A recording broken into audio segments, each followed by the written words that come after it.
Yo, yo, yo, what's good? Thank you for coming to the House of B.A.R.F. I'm Chanman, and before we get started, I would just like to emphasize that the content that we share on House of B.A.R.F. is for informational and entertainment purposes only. We are not financial advisors, and the information provided should not be considered as professional financial advice. Investing and financial decisions involve risk. It is crucial to do your own research or consult with a qualified professional before making any financial choices. The opinions expressed on House of B.A.R.F. are of our own and do not reflect the views of any organizations that we may be affiliated with. Please remember that past performance is not indicative of future results, and the financial landscape can change rapidly. Always conduct thorough due diligence and seek financial advice from a financial advisor tailored to your personal needs and circumstances. By listening to this podcast, you agree that the host and in the future, if we have any guests, are not responsible for any financial decisions you make as a result of the information presented on House of B.A.R.F. Now let's dive into today's episode. Yo, yo, yo, what's good? It's Chairman House of B.A.R.F. January 1st, 2024. For all my young bulls and everybody out there who said, man, I wouldn't make it. 2023 was kicking my ass. I ain't checked the stats on the news yet, man. Last night, I ain't even hang out long, and that shit was crazy. That shit was, and I don't even feel like the population was even close to what it used to be. You know, streets being packed and full, and you're sitting in traffic, you can't even move. I don't even know, very far, I don't know, half a mile in 30 minutes. It wasn't even like that. But I feel like the people who are out were like, yo, we got to go twice as hard for everybody who's not here. I guess we still is dealing with COVID numbers out here in the DMV. I mean, it was fun because traffic was dead. Actually, I'm doing hella good today. I'm like, yo, I was kind of like, yo, let me get the fuck out of here. Because, like, I'm telling you, like, you walk one block, there's a fight going on. You know, on your right, you look to your left, there's some drunk woman, piss coming out, you hear the boobs hanging out. You're like, man, I was like, you know what? And it was a little bit more too. I had some family come in town that, so I was like, you know what? And before I left, they're kind of like, oh, just got in town and you about to head out already. And I'm just like, yeah, I'm about to just link up with some buddies real quick. So then I got out there and the club owners are doing that club owner thing that you see on TV where they're like, you, and you. Y'all can come in. You. Sorry, we're full to capacity. I'm like, yo, that's because you let a bunch of men and women in, but I was here. But so they were doing that thing. I was like, you know what? This just ain't the night. You know what I'm saying?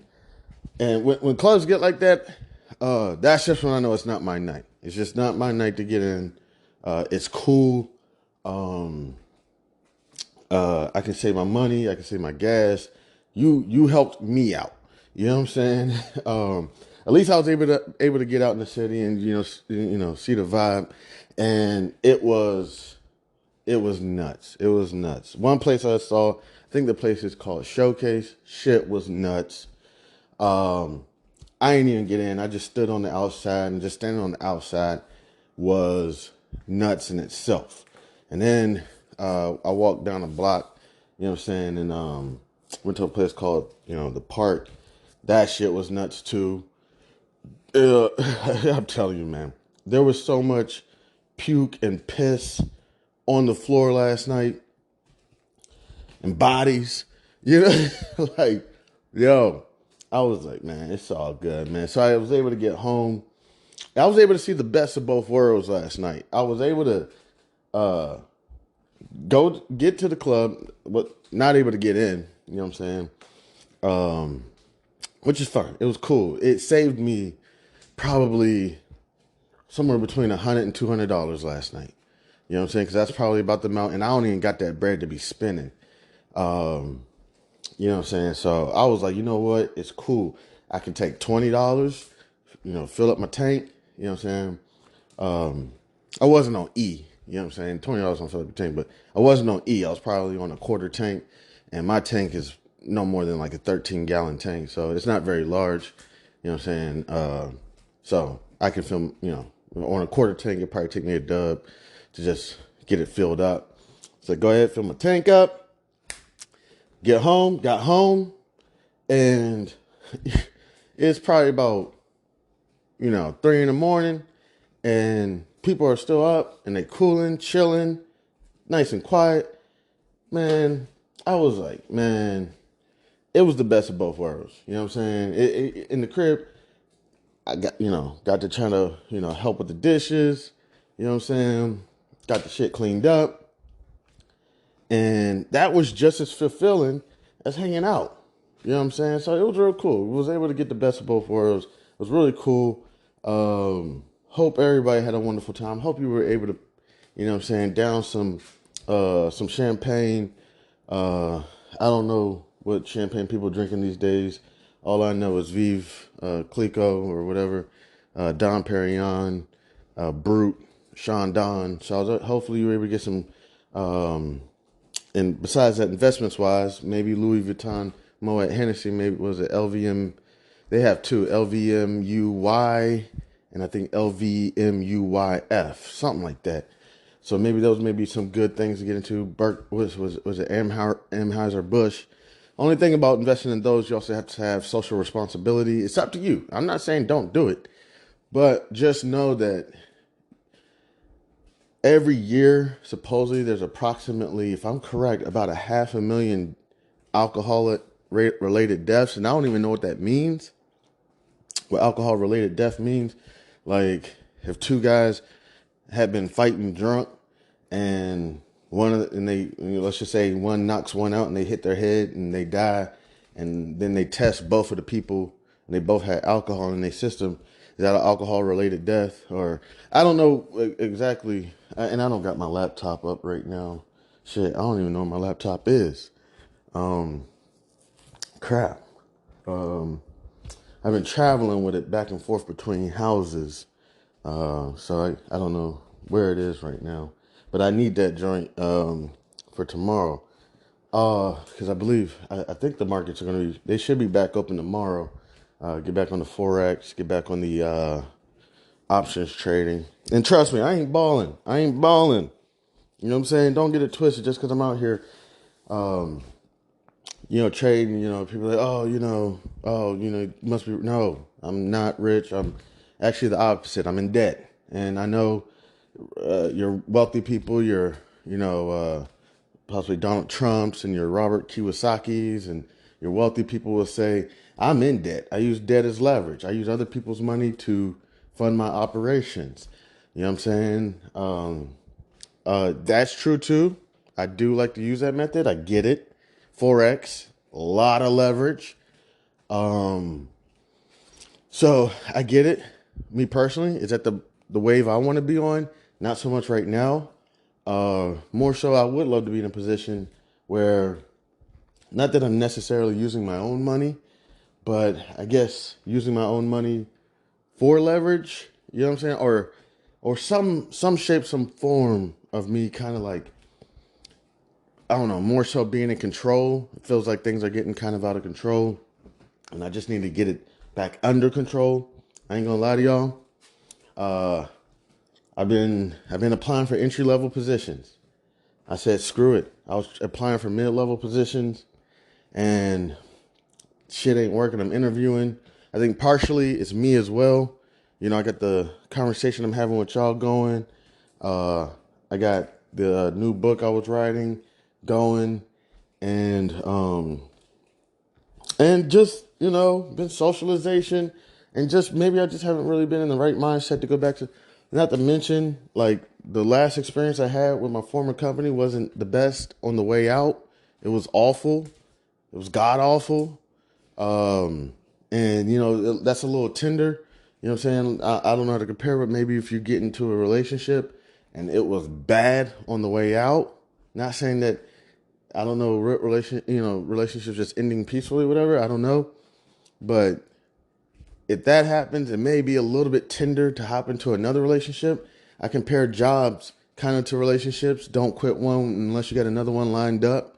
You know what I'm saying? Which, um, man, that shit happened to me on the other end, and that shit burns. It burns, and it burns because like when you're the person who somebody's about to quit, and they're lining up their other one, and then you start finding out, oh wow, they've been lining this one up for years.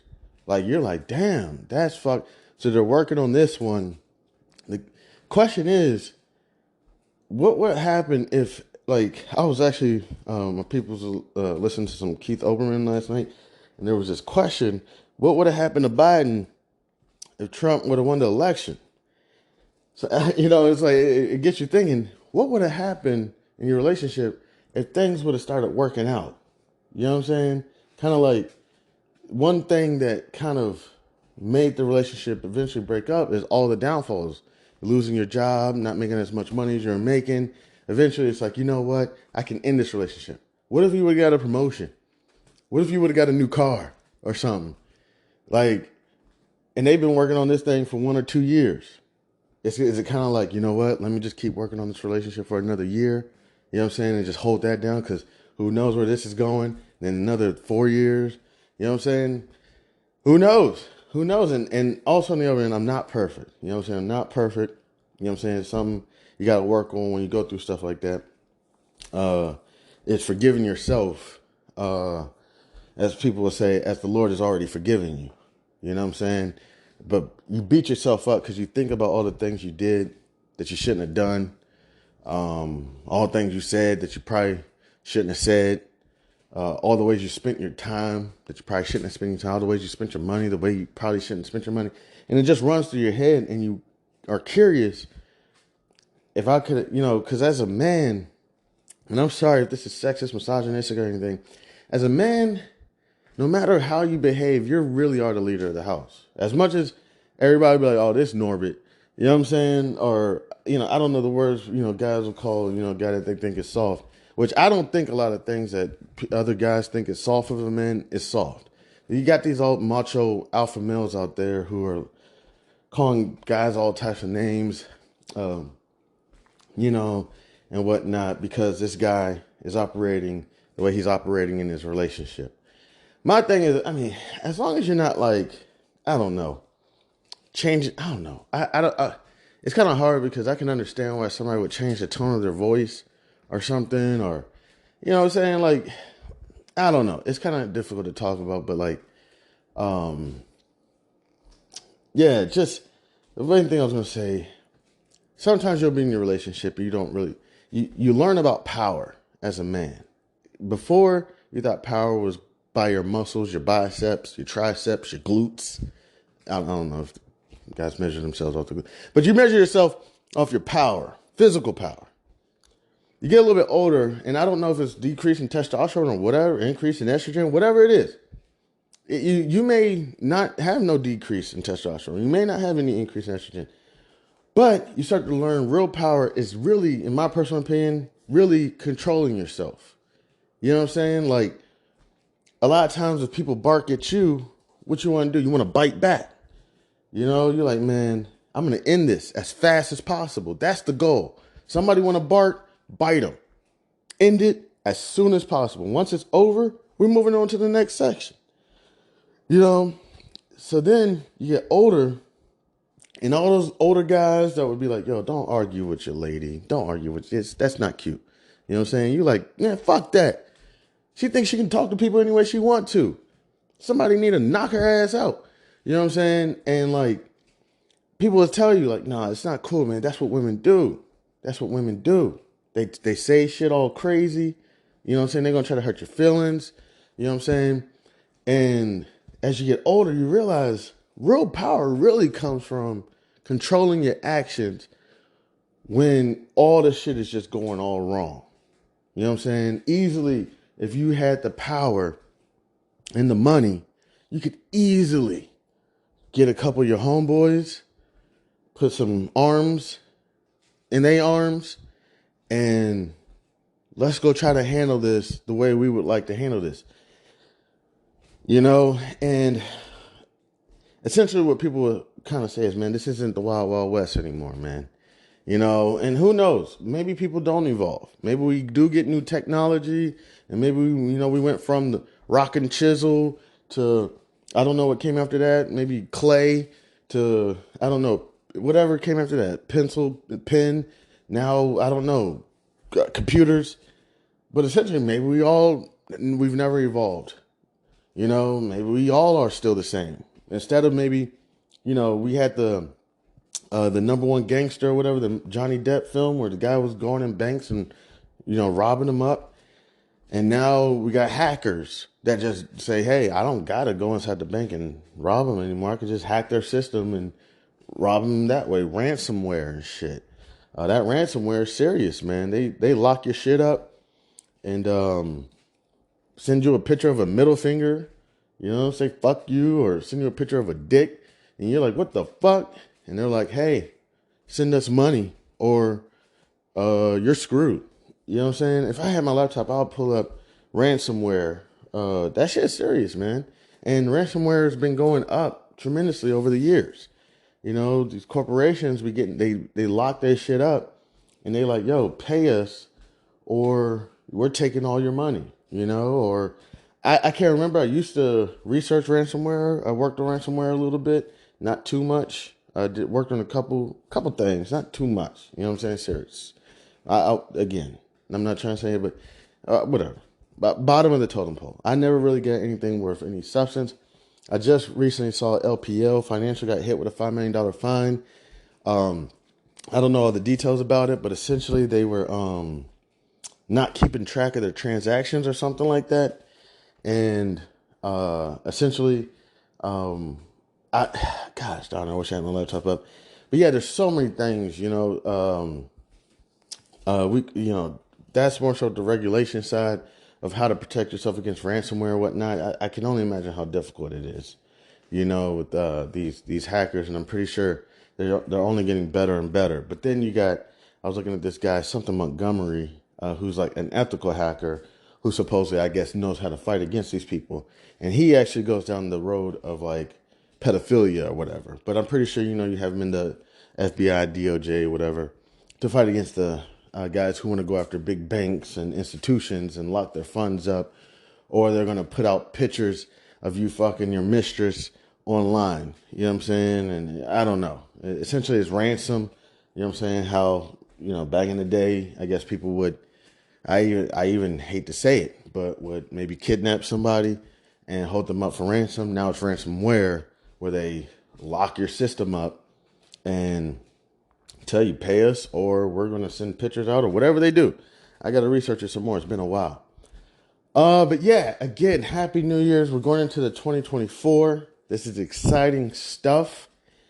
So what is it in the 2024 we're going to do? I know I'm working on a couple things. I want to be able to get my portfolio up to a point where I can options trade on like ETFs. A couple ETFs I'm looking at: VU, VTI, SPY. Now the thing is, I don't have $40,000, $50,000. I know that's not a lot of money. I should. You're a trader. You should have this money. The one thing I like about talking to some of these option traders online is they understand there's traders out there with very small accounts, $500, $3,000 accounts, $15,000 accounts, $50,000 account, and then six figures, seven figure accounts. They understand that shit. You talk to somebody else that pretends that they understand finances and they don't really understand, and they look at your account and they're like, not saying I show people my account, but one thing I will realize with a lot of individuals is, I discussed this before, is they weigh their financial literacy on the amount of money in their bank account.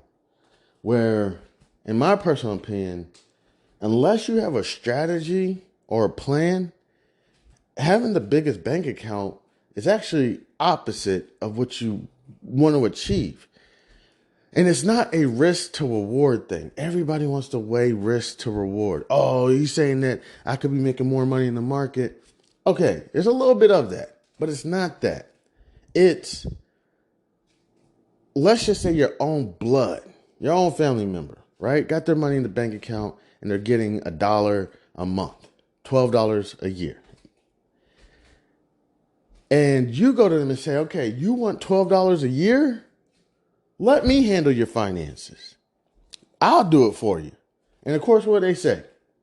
No, no, no, no, no. Y'all, I don't let nobody touch my account. I don't let nobody. That's bullshit. You're letting everybody touch your account. Everybody see your account. You don't know they see it, but there's a back end to your Bank of America account, to your Wells Fargo account, to your PNC account, whatever it is. There's a back end. I've actually worked in the back end for a little bit. Here, give me 1 second. So yeah, when you work on the back end, you see like, I can't even remember everything because it's been years. But you see like how the money comes. Like there's things like ACAT, you know what I'm saying, and you can see it on the front end as well. There were so many of them. There's like 20 different ways money can be transferred. Like I don't know. I'm just gonna make stuff up right now, but it's like ACAT, DTAP, whatever. Depending on like how much money it is, what is it come from an institution or investor? Then they have like people who work on like back. You know what I'm saying? They track the transactions, follow it, and because like sometimes if let's say for example somehow your money gets lost in a transfer, you know what I'm saying? They have a group of people who can use tools um to follow, like go back in time to follow, okay, where did this transfer, where did this transaction go? Okay, we think we found your money. We think we know where it's at. It got lost in limbo right here because when it left here or whatever. Um, One thing I used to do when when you see when you work on the back end is I would master the front end. You know what I'm saying? So, not saying I'm a full blown expert, but I would master the front end. So basically, I would have like, let's say you got two screens up, as its transactions and everything are going down. You could also have the screen where this is what customers see. I don't know. Maybe you pull up your own personal brokerage account or something, or let's whatever brokerage you're with, and and it's like, okay, this is what you see on your scene. Do you see this on the top on the right hand side? Do you see this on the top left hand side? Okay, go ahead and click on that, and this is where you can see. But I will let you know on my end, I do see that this right now is pending, and you can see all that stuff. Um, uh, I kind of, sorry, y'all know, if you do listen, I lose my train of thought a lot. Um, uh, however, there is a back end to all this. Okay. And I haven't got to, top dog CEOs or directors or any of these people. I haven't got the opportunity to work with these people, but essentially, I don't know if these stats are true or not, but essentially, let's say in the United States, there's approximately about 330 million people. It may be more than that, but approximately, okay, there's 330 million people. Out of that 330 million people, I would say in some way, shape, form, or another, now actually investing, stocks, bonds, ETFs, land, real estate, whatever, I would say possibly like, I don't know, these numbers could be skewed, right? 401ks, possibly, let's go up to like 30% of Americans.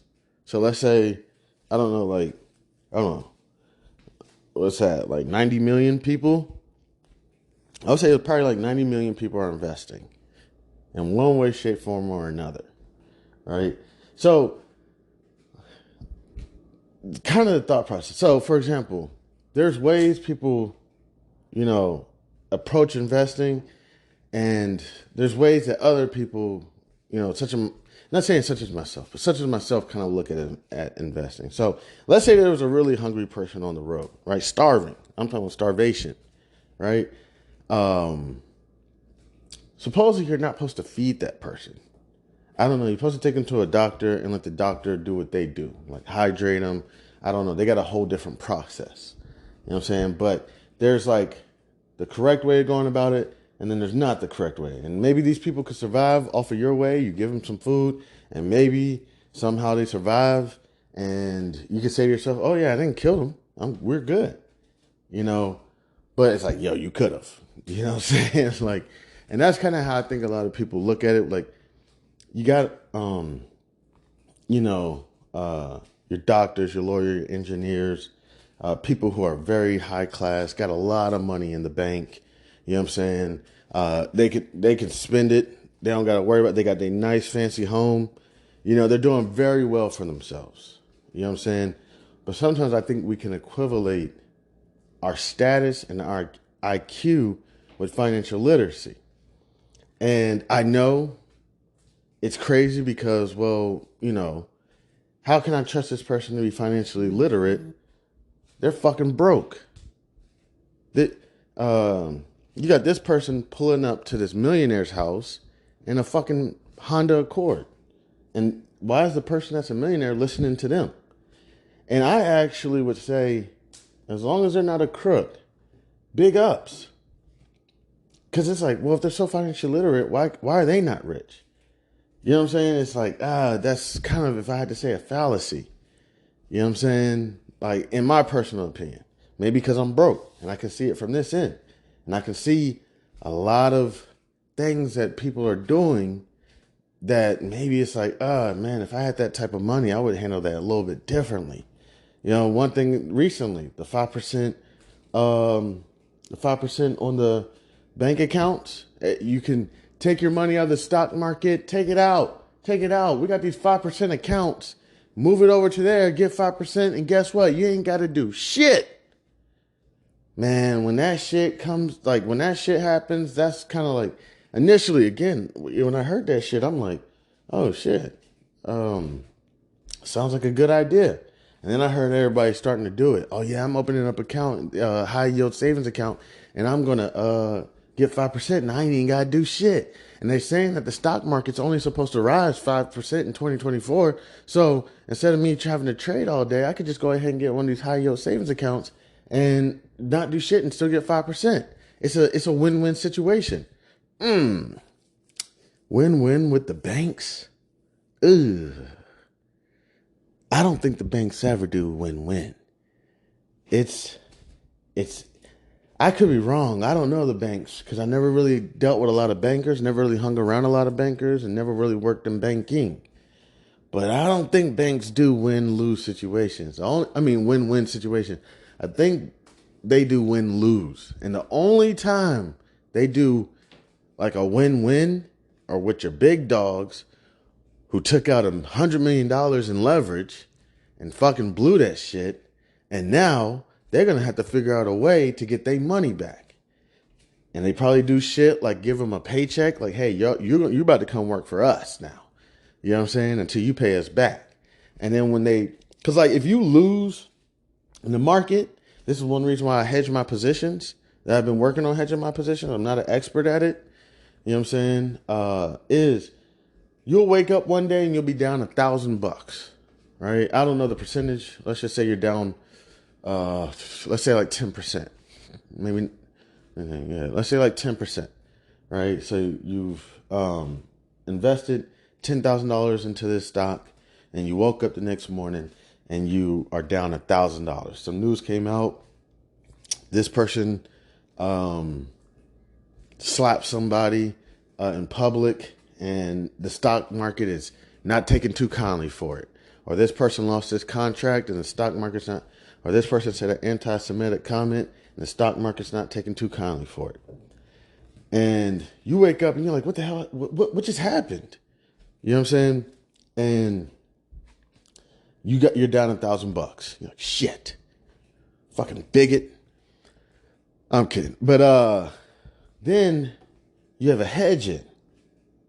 You wake up one morning, you're down $1,000, 10%, right? $10,000 in the stock, it dropped 10%, you're down $1,000.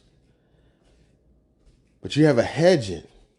Now that hedge ate up $500 of those losses. You're kind of like, you know what? That's not a bad day. You know, it's like, you know what? Not a bad day. I'm okay with that. I could have lost 1,000. I lost 500. You know what? I'm going to go ahead. You can decide what you're going to do. You could just close out the hedge. You know what I'm saying? Take those gains and then hold on to the long position.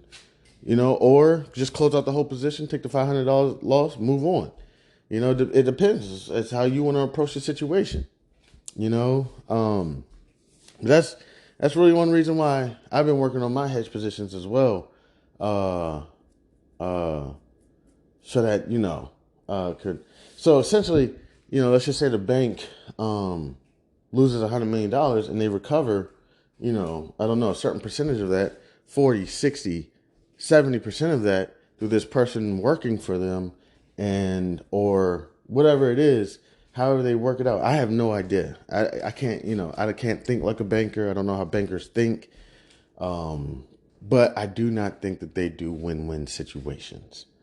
I imagine that there's this yacht somewhere. I don't know what it's called, the Majestic. And this yacht has some of the most multi-billionaires on there. And they sit around drinking champagne and eating lobster tails and discussing the way of the world. Wow. They discuss the wow. The way of the world. And they make these decisions. Hey, Bob, you're running that tech company over there. We need you to fire 10,000 of your employees. Or we need you to hire 10,000 more employees. Or we need you to lower your prices. Well, no, fuck off. You lower your prices. And it's like, no, you jerk off. I'm not lowering my prices. Why? We need you to pay your employees more money. And the government guy comes in, after he's smoking a cigar, he's like stumbling in. No, listen. No, all of y'all, listen. We need more in taxes. Everybody's fired and everybody's on credit and they're not paying their credit cards. We need more in taxes. This is the least amount of every year we've gotten in taxes. And they're like, okay, so what do you want us to do? We need y'all to hire more people. And it's like, well, I mean, you want to put this whole minimum wage thing up. How are we going to hire more people? Well, you can't raise your prices. I'm over here trying to fight fucking inflation. Okay? I can't fucking fight inflation if you're going to go fucking raise your prices. It's like, well, you want us to raise minimum wage. What are we going to do? So I just imagine that there's this yacht with Cuban cigars, champagne, and who knows what else is on there. And they're just making these decisions for the world. So then they finally say, okay, let's negotiate here. All right? Banks, you're going to raise your interest rates. Not only on the housing sector or whatever, but also in your bank accounts. Raise them up. Call them high yield savings accounts. When people hear high yield, that'll get them aroused. When they get aroused, they're going to close out of the stock market. We can't have these people investing in assets. The more they're investing in assets, the more they can get away from the USD and cash becomes trash. We need to get this fiat currency back up and popping. Right now, if you wanted to get, some type of currency, it would take 80 of our dollars to get one of their dollars. A couple years ago, it took 45 of our dollars to get one of their dollars, or however it works out. Our dollar is losing. And you know what I'm saying? Because people are getting hip to different things, different instruments, precious metals, cryptocurrencies, real estate, whatever they said that they want to choose. They're like, you know what? Cash is trash. I want to get out of USD. Cash used to be king. So I imagine that they just have these discussions and then they finally come out, right? And then it's not so much that if you're an individual saying, you know what, actually, my spouse is pregnant, or we're planning on purchasing a new house, or we're getting in line for retirement, or whatever it is, whatever it is. We just want to go ahead and open up one of these high yield savings accounts and just go ahead and park our money for 60 months. That's about 5 years. That's a plan. And you got a 5% high yield savings account. Now we're entering win-win situations because you're okay with. So let's take like one of these rules. I'm not sure if banks use, but it's like rule of 72. I know I've discussed this before. Essentially, I don't know how it really works, but I don't have my laptop right quick. and I don't really feel like researching on my phone and doing all this. But essentially, if you take your interest rate or something divided by 72, that determines the amount of time that it would take for your money to double. So you got these banks who are pulling all these people's money out of the market, out of purchasing assets and putting in the bank accounts. I'm pretty sure they got the formula down pat. If this person gives us this amount of money, how long would it take us to double it? Okay, because we got to give this person some 5% interest. Let me see if I do this correctly, real quick. Let me see if I can do this real quick. Because I don't know if tampering with my phone, if it's 5% divided by 72. Let me see. Goodness gracious. Rule. Yeah, that's crazy because I typed in rule and it popped right up. In finances, the rule of 72, the rule of 70, and the rule of 69.3 are the methods estimating investments doubling time. The rule is the rule number is divided by the interest rate per period to obtain approximate number of periods of required to doubling your money. Sorry if I read that all terrible. So take 72 divided by 0.05. Or should I just divide it by 5? Okay, I'll divide it by 5. Okay, 14 years. Okay, so it's going to take 14 years if you had a 5% interest rate to double your money. Now, institutions, I'm not sure how they're going to use this, but let's just say, for example, they know their customers. They weigh their customer values. You know what I'm saying? They know what customers are worth anything and what customers are not. You know what I'm saying? If you realize if you're a customer that's not worth much, you have all these maintenance fees and fees on top of fees and fees on fees on fees. If you're a customer that's worth something, they don't really play around with you. You know what I'm saying? And worth something in a institution, I would say at least bare minimum to put a monetary value on it, probably like $50,000 at least. You know what I'm saying? Before the fees probably start slowing down and before the interest rates start increasing, because the relationship between us and the banks is backwards, and the banks know it. And I don't know how it got this way, and I don't know why it's legal. And the only thing I can think about is that people don't want to keep their accounts in their own personal safes. Think about if people manage their own banks. Like if you had a bank in your house and this institution reaches out to you and says, hey, would you like to keep your money with us? Could you imagine the interest rates that they would be offering? The interest rates would be like, I would say bare minimum, like 10%. Bare minimum.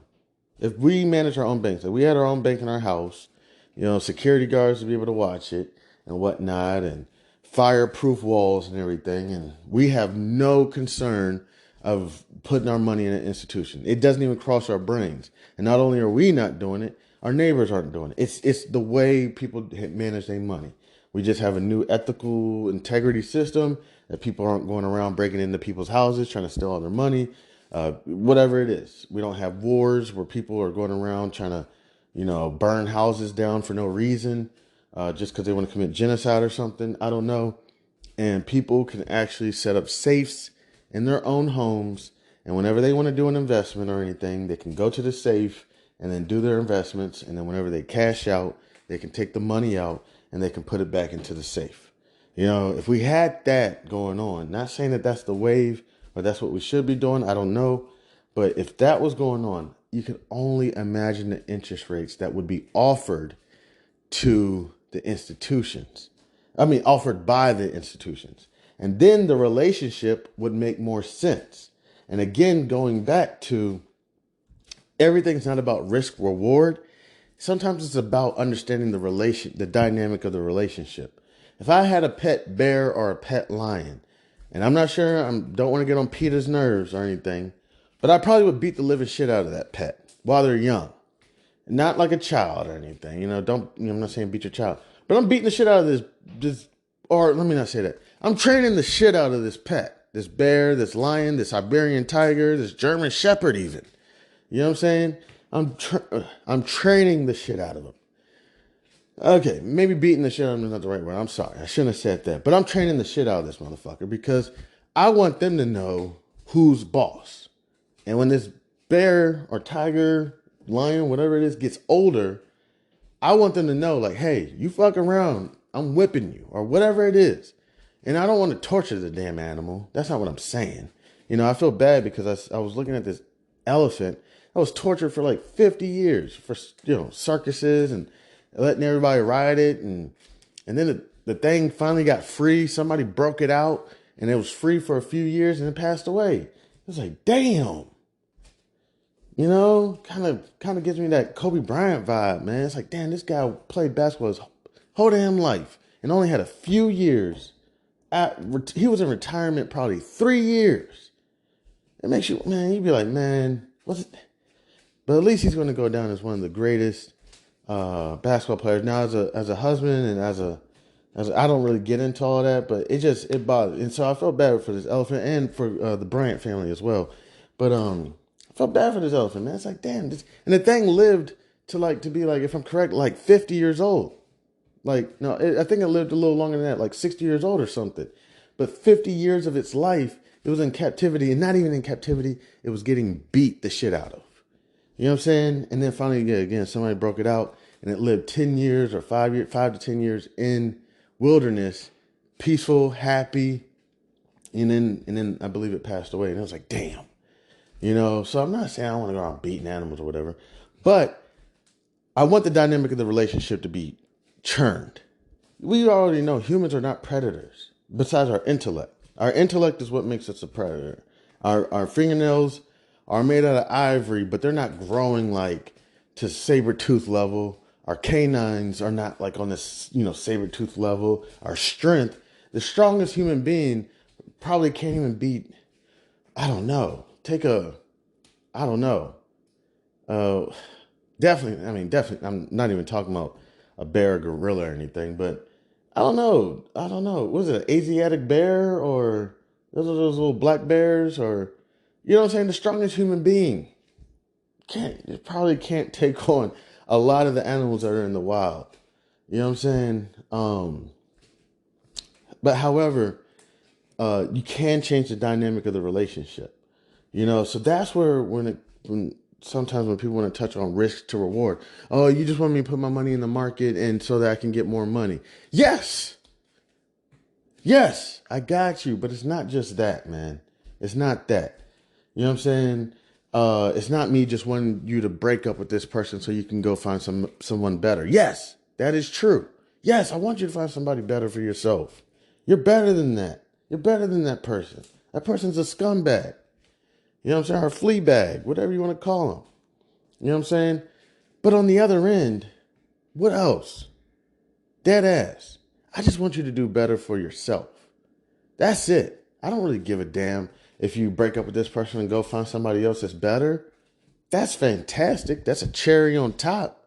What I really want is for you to make your own decisions. Right now, your decisions are being made by somebody who's weaker than you, who is presenting themselves as someone that's stronger than you. You're essentially being ran by a parasite. And what these parasites do is they latch onto a host and they take over their brain and they suck them dry. So right now, the host is eating their lunch, but who's getting a bite of their lunch? The parasite.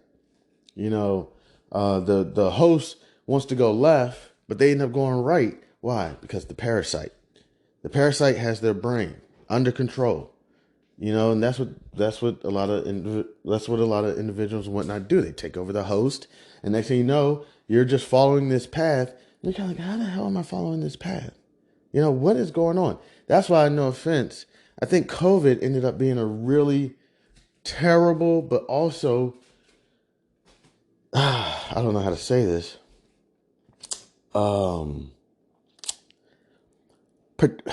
Productive thing.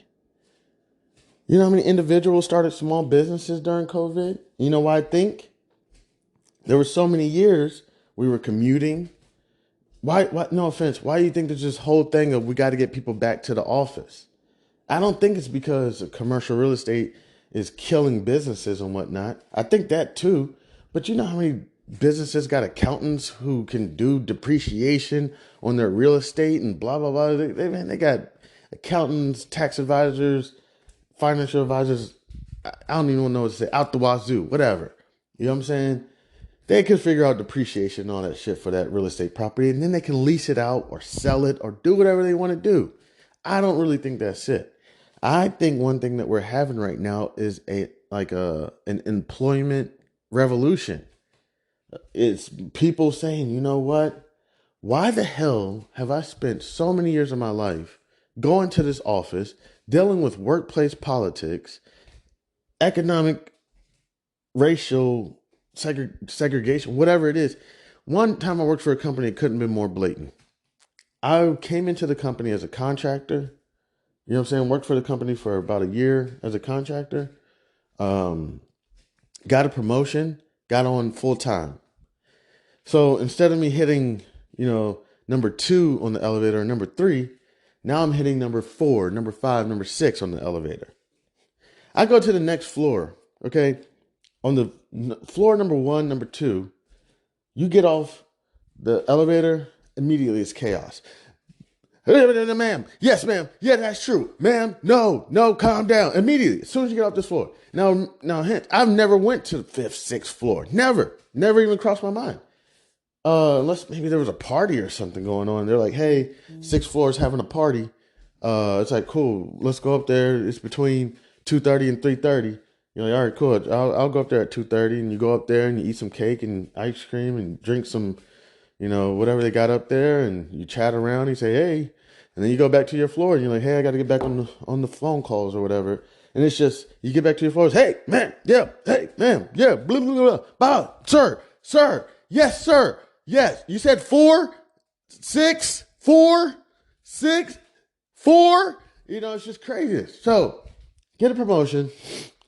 It was becoming obvious that, no offense, so many people in the industry don't know shit about. Okay. If you got people in the industry that don't know shit about the industry, can you just imagine what the people on the out of the industry know? I'm dead ass. You say, how is there people in the industry that don't know shit? Well, you don't go to McDonald's. No offense. You don't go to McDonald's and expect this person to be a chef. You know what I'm saying? It's the same difference. These organizations are trying to figure out how to save money or whatever. So they go to like these college campuses and they set up shop and say, hey, why don't you come work for XYZ brokerage firm? And this person right now is 6 figures in student loan debt. They don't give a shit where they work as long as it's paying. And then not to mention, just imagine if you have some clause in your employment that says, and if you work for us for 10 years, we'll completely wipe out your student loans. So this person's like, man, 6 figures in debt. I can go work for this company and in 10 years, they'll wipe out my loans or whatever.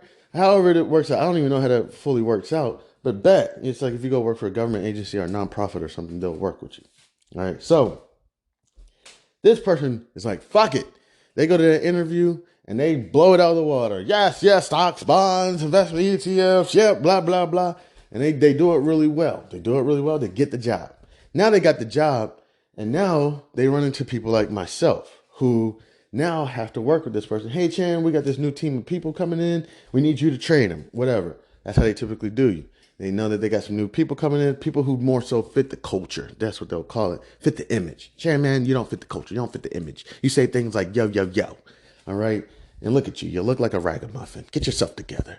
But Chan, we know you know your shit. Could you train these motherfuckers up? So then we can go ahead and terminate your ass. So then you train these motherfuckers up and you realize, just real quick, do you even know what a stock is? And they're like, Chan. And I'm a person I'm not trying to say I'm cool, but I'm a real cool person to where I'm not going to like run to the boss. Hey, can you believe these motherfuckers don't even know shit about a stock is? No, hell no. I know what the game is. They want to bring you in. You got the nice gelled up haircut. You got the nice suit. What is that? Hayes blue. Cool. My last name is Hayes. You know what I'm saying? Oh, cool. All right, you look amazing, man. Fantastic, man. Oh, look at you, sweetheart. Where you from? Iowa? Oh, the Corn Husk State. Fantastic. I love people from the Midwest. Some of the classiest people in the industry. I'm just cool with it. I don't really try to be exposing nobody, throwing anybody under the bus so I can move up. I know the game. They're trying to get rid of my black ass, and they want to put you in there. All right? If you look around the floor, look how many black people are here. except on the first floor. First floor, all black people. So yeah, that's what I was getting to. So then you hit, so you get promoted, right? You go up to the third, fourth floor, fifth floor, sixth floor now. Oh my gosh. It's quiet. Somebody's taking one phone call. Hello, ma'am. How's it going? Yeah. Fuck yeah. You see those jets? Fucking A. You know, and they're fucking having a great conversation. You can hear it across the whole floor. You know what I'm saying? And then somebody else gets a phone call. Hey, how's it going, Tom? You know, and it's just like one person at a time. You got groups of guys playing putt-putt golf. You know what I'm saying? Hey, it's 9:30, but I'm thinking about taking a lunch. And it's like, man, they're not coming back. You know what I'm saying? Like, you know, so different, so chill. It's so blatant, the difference in the workplace culture. It couldn't have been more blatant. It couldn't have been.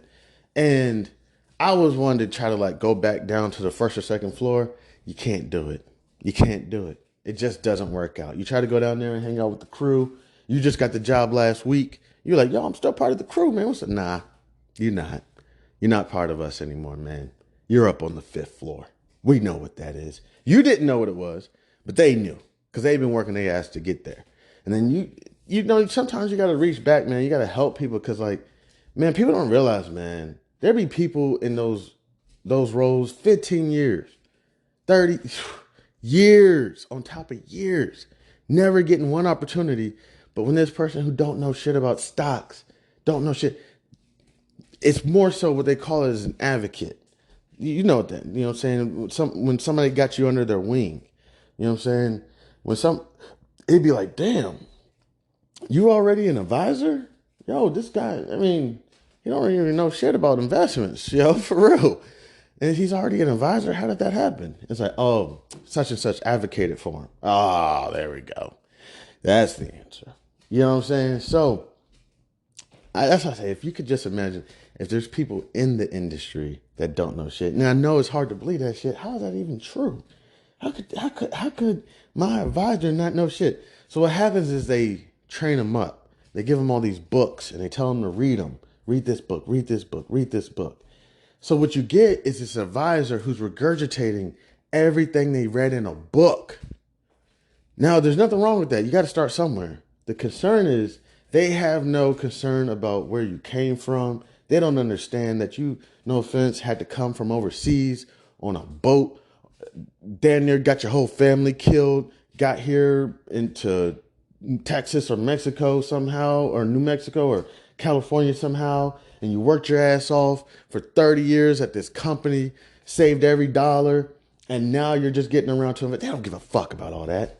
They don't. Right now, they have a ratio, a 50-30-20 ratio, 50% stocks, 30% fixed income, 20% of that, or we got this financial plan with stocks, bonds, ETFs, and they just, so it sounds like they're amazing. And this person who knows nothing about investments is like, oh my gosh, this is amazing. I've never heard of any of this stuff. And it's like, nah, dog, that's not for you, man. You know what I'm saying? If you took 30 years to start investing, look, that's not the plan for you. You know what I'm saying? Like, you probably want something a little bit more conservative. And the thing is, once you start signing paperwork, you become damn near a victim of the industry. I'm not saying a victim. I don't want to say it like that. But if anything ends up going to mediation or arbitration, you're screwed because you signed all this paperwork basically agreeing to this plan that they put you on, some shit that they read in a book last week. And now, if anything goes to mediation or arbitration, it's like, well, ma'am, you signed this and you signed that. And the thing is, in arbitration, that shit it takes a lot to be able to prove yourself because everything is like, it's set up. Regulation puts out the paperwork for you to sign, the consumer relationship summary or whatever. You know, they put it out there for you to sign because they're trying to protect the integrity of the industry as well. We got to have investors. We got to have investors. We can't have a bunch of people running away because they're scared to invest. We got to have investors. So the regulations is trying to like not pigeonhole everybody because then there's people like me who are like, damn, I only got a few $1,000s in my account, but I should be eligible to invest. And they're like, nah, based on our regulations, you can't. You know what I'm saying? So they got to figure a way to like have elasticity where like it can stretch, but it's kind of contracted. So we don't have a bunch of broker dealers going out of business because they're too much. Somebody used $2 million worth of leverage on $2,000 investment and lost it all. Now this company is going out of business, but they got risk people who are watching all this and everything. But so they got to figure it all out, so they're trying to do their best. And then, you got these brokers who are trying to protect their careers because they work for this company and, hey, we want you to bring in $1 million a month. It's like, oh shit. And guess what? We're going to give you $10 million and you just have to pay this back to us over the course of 20 years. And you're like, oh shit, you're going to put $10 million in my hand? Yeah, and start your business. Just make sure you bring in $1 million a month. This person says, hell yeah, I'm going to do it. And next thing you know, they can't do it. They can't bring in $1 million a month. It's insane. It's madness. Next thing you know, this company wants to terminate them and then send them a letter saying, hey, and you still owe us that $10 million. And since you're terminated, you actually owe that shit us in a lump sum. And it just, so they're trying to protect their career and their families and the status that I'm pretty sure that they've developed over the course of time. And we also got to protect the integrity and these broker dealers. We don't want these broker dealers going out of business. It's not good news to hear that 14 broker dealers went out of business because of mismanagement of funds. That's not good news. It's going to turn a lot of investors away. And I'm not saying investing is the holy grail. I'm not on that. But what I'm saying is investing is an important part of, in my personal opinion, financial life. It's an important part. Again, going back here real quick, I got to take a quick break. I'll be right back. This is Chanman, House of B.a.r.f. Introducing the Listener Support Program, fueling the future and quality of House of B.a.r.f. Dear loyal listeners, at the House of B.a.r.f., we strive to bring you the most engaging, informative, and entertaining content every day into the world of business, accounting, regulation, and finance. We strive to provide you with expert knowledge, practical tips, and thought-provoking discussions to help you excel in your financial endeavors. We are dedicated to fostering meaningful conversations, sharing valuable insights, and creating a community of like-minded individuals who are passionate about business, accounting, regulation, and finance. Producing high-quality content requires dedication, resources, and effort from a talented team of one, me,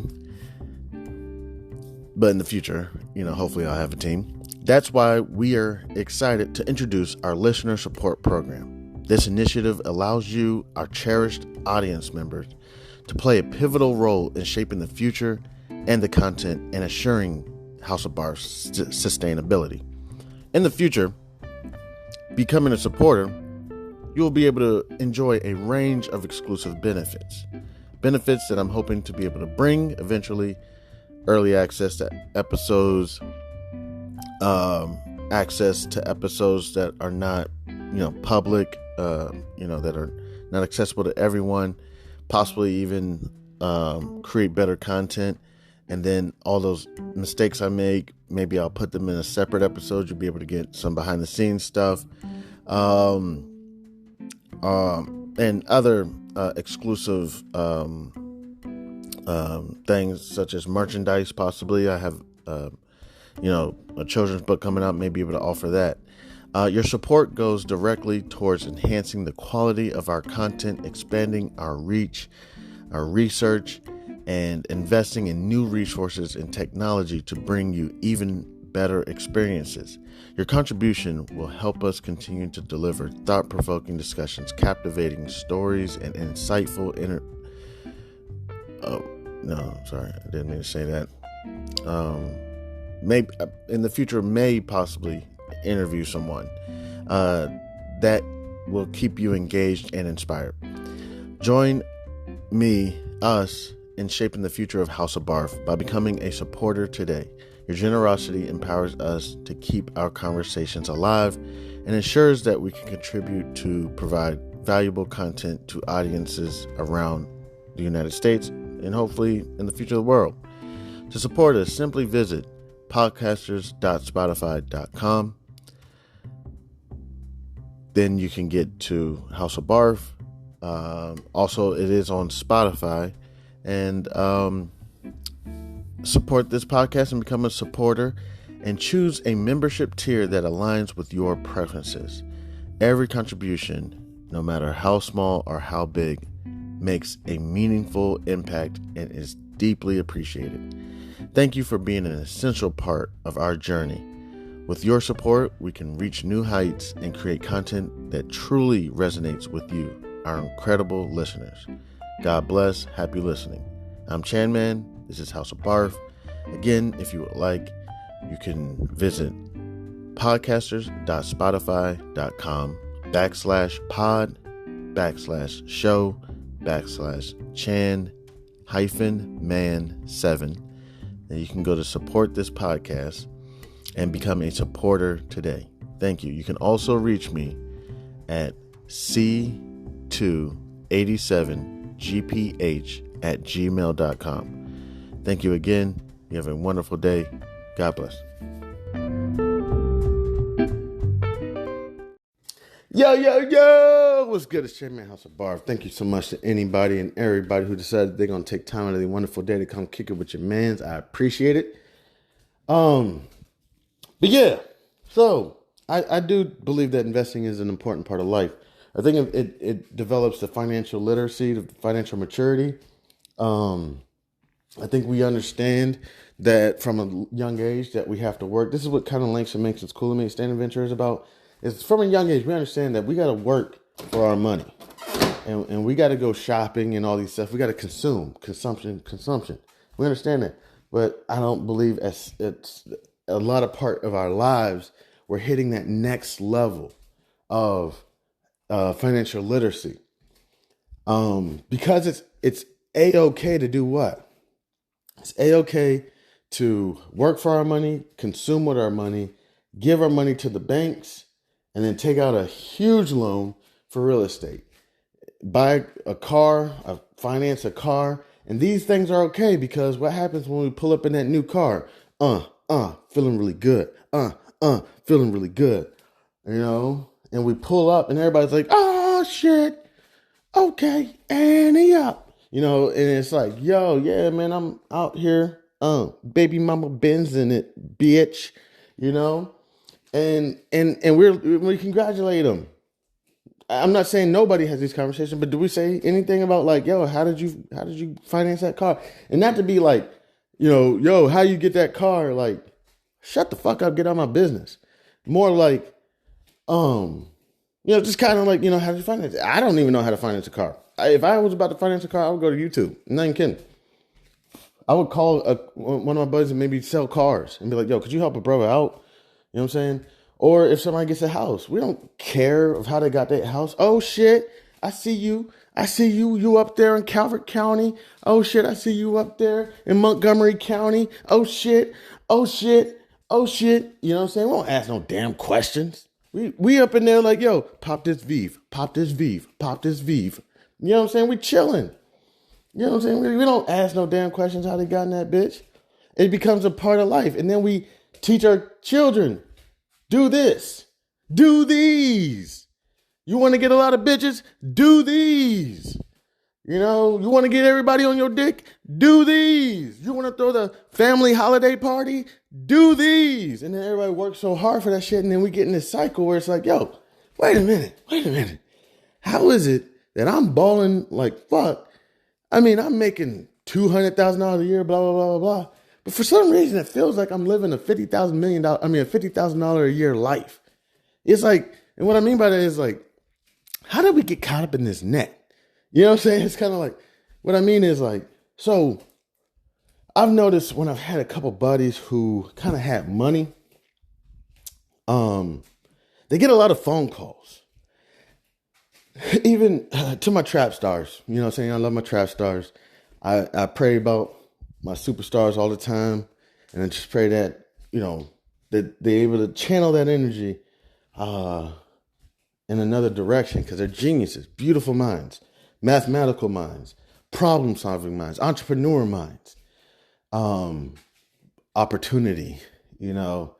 But let's just say you're a trap star and people don't really know how much money you got, but people assume you got a lot of money.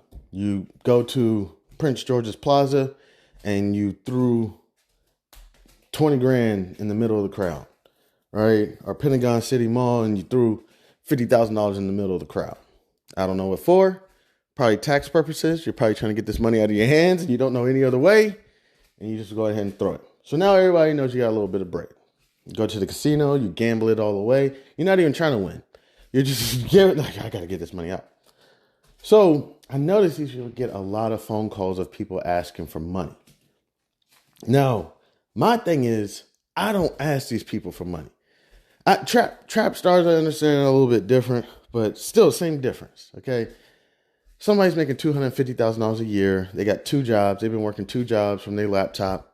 They work this job in the morning. They work this job at night. 2 tech jobs, bringing in $250K. People will say, man, you'll see that they get the phone calls from, family, friends, whoever. Hey, can I borrow? You know what I'm saying? This is another thing. You can tell the way that the people measure how much money you got by the amount of money they ask for. And the reason why you know this is because a lot of times you'll get a phone call before you get the phone call from the person asking for money. They'll hit you up and be like, hey, I just want to let you know such and such is asking for money. They just asked me for $50 or $500. You know what I'm saying? You're like, for real? Oh, okay, cool. No problem. Hang up the phone. Next thing you know, you get the phone call from the individual. You see their name on the phone. Oh, shit. Here we go. Hello? Hey, what up, man? What's going on, man? Shit, chilling in the house, watching TV, ain't doing shit. What you up to? Man, chilling. Man, shit, man. Crazy out here, whatever. What's going on, man? Man, I was out partying New Year's night. You know what I'm saying? Man, chilling. Motherfucker just came out of nowhere, slammed right into my car. Oh, shit. That's crazy, bro. You all right? I'm good. But now I got a shitload in damages. Oh, shit, man. How you gonna get that taken care of? Well, I got insurance, but they talking about my deductible or some shit. I don't know.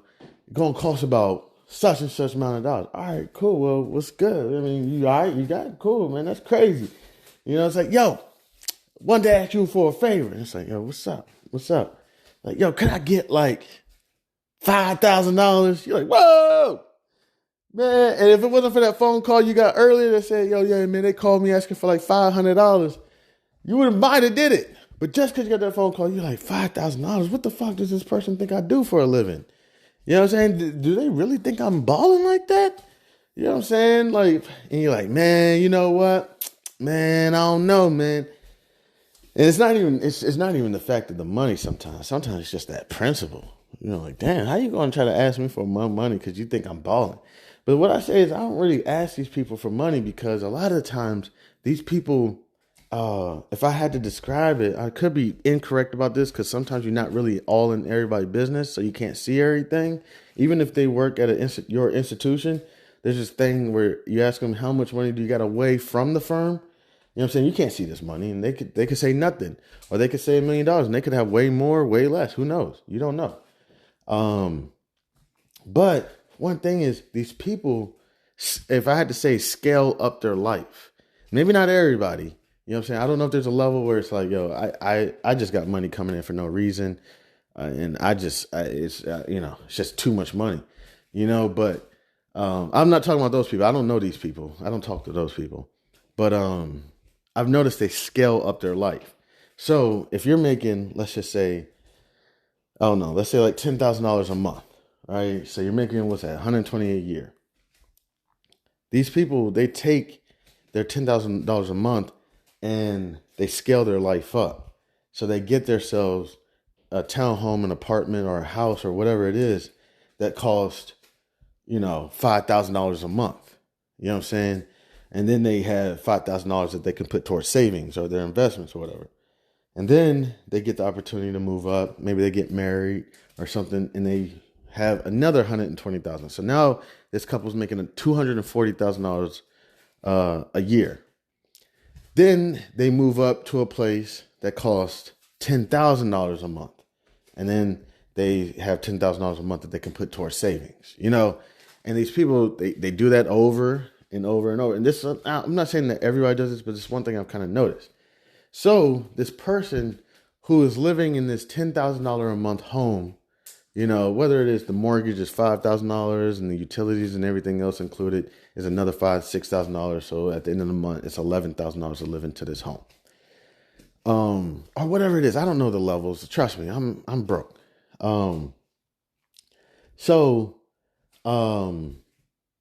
These people are not really living how like you think they living, so you see all those baby mama Benzes or whatever sitting in the driveway. Some people look at that and say, oh man, they balling. And then some people may look at it and be like, nah, man, they normal. That's just their level of life. They on a different scale. They on a different level. So when I get around these people, I really don't be trying. Seriously, I don't really be asking for money. Like if I want money, I'll call a bank up. I'll call a bank up and be like, yo, I'm working on something right now. I'm trying to do this options trading. You know what I'm saying? Look, I need some bread. I ain't got no job. My credit score is shot. I ain't got no spouse, nothing. I'm dead out here and I need some bread. You know what I'm saying? Like I'll more so take that angle, try to get a $25,000 loan, pay some of my bills off, put some of the shit in the market, try to trade, whatever, blah, blah, blah, blah, blah. I don't know. But as far as going to these people, because like, I don't know how much of a strain this is going to put on a person. You know what I'm saying? Now, and strain is something that really can drive somebody crazy. And I don't want to be involved in none of that. I don't want this person to end up going, I don't know, robbing a bank or jumping off the 15th floor or whatever it is. And because somehow, some shape, some form, we found out that this person had been working 3 jobs, 4 jobs to maintain that life, and they couldn't take it no more, or they lost $25,000, $50,000 on an investment or something. And then the whole time I'm sitting there like, damn, and they lent me, saying $20K to get me off my feet, and they were over there in stress. You know what I'm saying? And it gets frustrating even when people sometimes ask me for money because dude, not right now, but I used to be married with kids, house, car, you know what I'm saying? And this motherfucker's single, no wife, no husband, no kids, no nothing. It's like, yo, I'm not trying to be on your business, but dog, you should be better off than I am. But real quick, even just going back to the dynamic of the relationships and the IQs, I know there's a lot of intelligent motherfuckers out there, highly intelligent, marketing team experts, engineers, IT, lawyers, doctors, super intelligent, way more intelligent than me, make way more money than me. However, it's very common, if I could also say, I could be incorrect about this, is that there's certain industries I've noticed that people are willing to take risk on. People won't take risk on their car. This person is an IT genius, makes $250,000 a year, but will not take a chance on their car. If somebody wanted to eat some illegal puffer fish or something, they're not going to take a risk and try to cook it themselves off some YouTube video. You know what I'm saying? It's like, you notice that there's certain respect for certain industries. Somebody's not going to try to do surgery on themselves. I mean, there was a joke that Ben Carson conducted his own lobotomy, but that's hearsay, whatever it is. But regardless, there's there's industries that people won't fuck around with. Being a pilot, you're not going to have somebody that says, oh, well, I'm a lawyer for this firm, I can fly an airplane. But what I do notice is, finances seems to be an industry which I do believe people should be able to handle themselves, truly. But I do notice people will try to handle their finances individually without, I would guess, maturing financially. More so, they got the 1-2 punch. Paycheck comes in, they do their budget, and they pay their bills. They're good to go, which is great for the industries. And again, kind of going back, it's not a big deal if you're okay with what you're doing. My thing is I don't want to see, in my personal opinion, I don't want to see people taken advantage of because of, let's just say this person was depositing $2,500 into their account every 2 weeks, and their account is growing. They're doing fantastic. They're like, yo, I'm doing great. I got 6 figures in my account and everything. My issue is it's like, I know kind of what's going on the back end. I know this bank or institution is putting it in a short-term bond or whatever it is, so they can get interest, so that they can give you 0.0001% of your money or whatever it is. And then going back, I know that the dynamic of the relationship somehow it's like a hypnosis. It's like, whoa. Because again, if we had safes in our own house, then institutions would reach out to us with a much better, respectable deal. Because in that point, we would understand the relationship. We would understand that I'm lending this money to the bank. Not that I'm so excited. I got my first job and I'm about to open a bank account, get a debit card. You know what I'm saying? Which is cool. That's one of the best feelings ever. It's like, man, I'm proud of you. I'm proud of myself. Like, oh shit, I got a bank account. Oh shit, I'm moving up. That's an exciting feeling. That's a wonderful feeling. It's like fantastic. Now it's more so maintain that relationship. Don't let them take advantage of you, and you don't try to, scam them. Just maintain the relationship. When it's like, hey, I've been having 20, 30 grand in this account for, 5 years. What are y'all going to do for me? Immediately, I can guarantee you that banker is going to turn into somebody different. They're going to be like, oh, because for the first 5 years, every time they saw you, hey, what's up? Hey, what's up, Miss Johnson? Hey, what's up, Miss Crockett? Hey, in the club last night. We popping in the club last night. They're like, yeah, I was in there last night. Everything was good. You know what I'm saying? Hey, everything going lovely. You know what I'm saying? Oh, don't worry about that. We'll waive that fee. What, that maintenance fee? Don't worry about it. We'll waive that fee. You know what I'm saying? What's this fee on my account real quick? If you even pay attention to the fees. You know what I'm saying? Oh, you know that fee? That's for our poor people. That's for our broke people. But you ain't broke. You in the club last night. You know what I'm saying? We waive that fee for you. Boom. $35 fee. Waive. Boom. How do you do that? How do you just get rid of a $35 fee? Because we just click that check button. Boom. It's out of there. And you're like, all right, I ain't going to even pay attention to that. I ain't going to pay attention. That's fishy, but I ain't going to pay attention to that because I don't care. I'm Miss Johnson. I deposit $2,500 in my bank account every 2 weeks. We popping. Now, go in there one week and dare say, hey, listen, I've been depositing $2,500 a week into this bank, and I've been receiving this interest rate, and I'm just wondering, going into 2024, what y'all going to do for me this year? All of a sudden, you're going to see them shuffling paperwork. Oh, shit, we got a smart one here. Oh, fuck. Okay. They're going to try to play it bold. I already know what they're going to play. We ain't going to do shit. That's where they're going to play it. That's how they're going to play it. Because they got training. This back end shit. They've been trained. They've been trained on this. They got scripts. Make it sound natural. Okay? It's scripted. Don't get it wrong. It's scripted. Remember, I told you they got so many people in the industry that don't know shit about the industry. How do these people survive? They train them back in, give them books. Read this book. Daniel Carnegie. Read it. How to manipulate a motherfucker.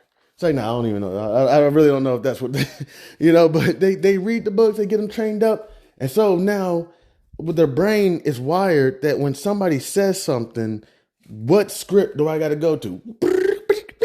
Okay, this script. Okay, somebody says, I've been investing this much into your institution. I've been receiving this interest rate for 60 months. And now, what are y'all going to do for me going into the 2024? Okay. This is page 36, paragraph. We ain't going to do shit. That's the first part. Then you say, okay, you ain't going to do shit? Cool. And you say, you know what? Let me speak to your manager. Let me speak to your supervisor. Oh my gosh. Okay. That's page 36. That's paragraph 4. No. Okay. All right. Cool.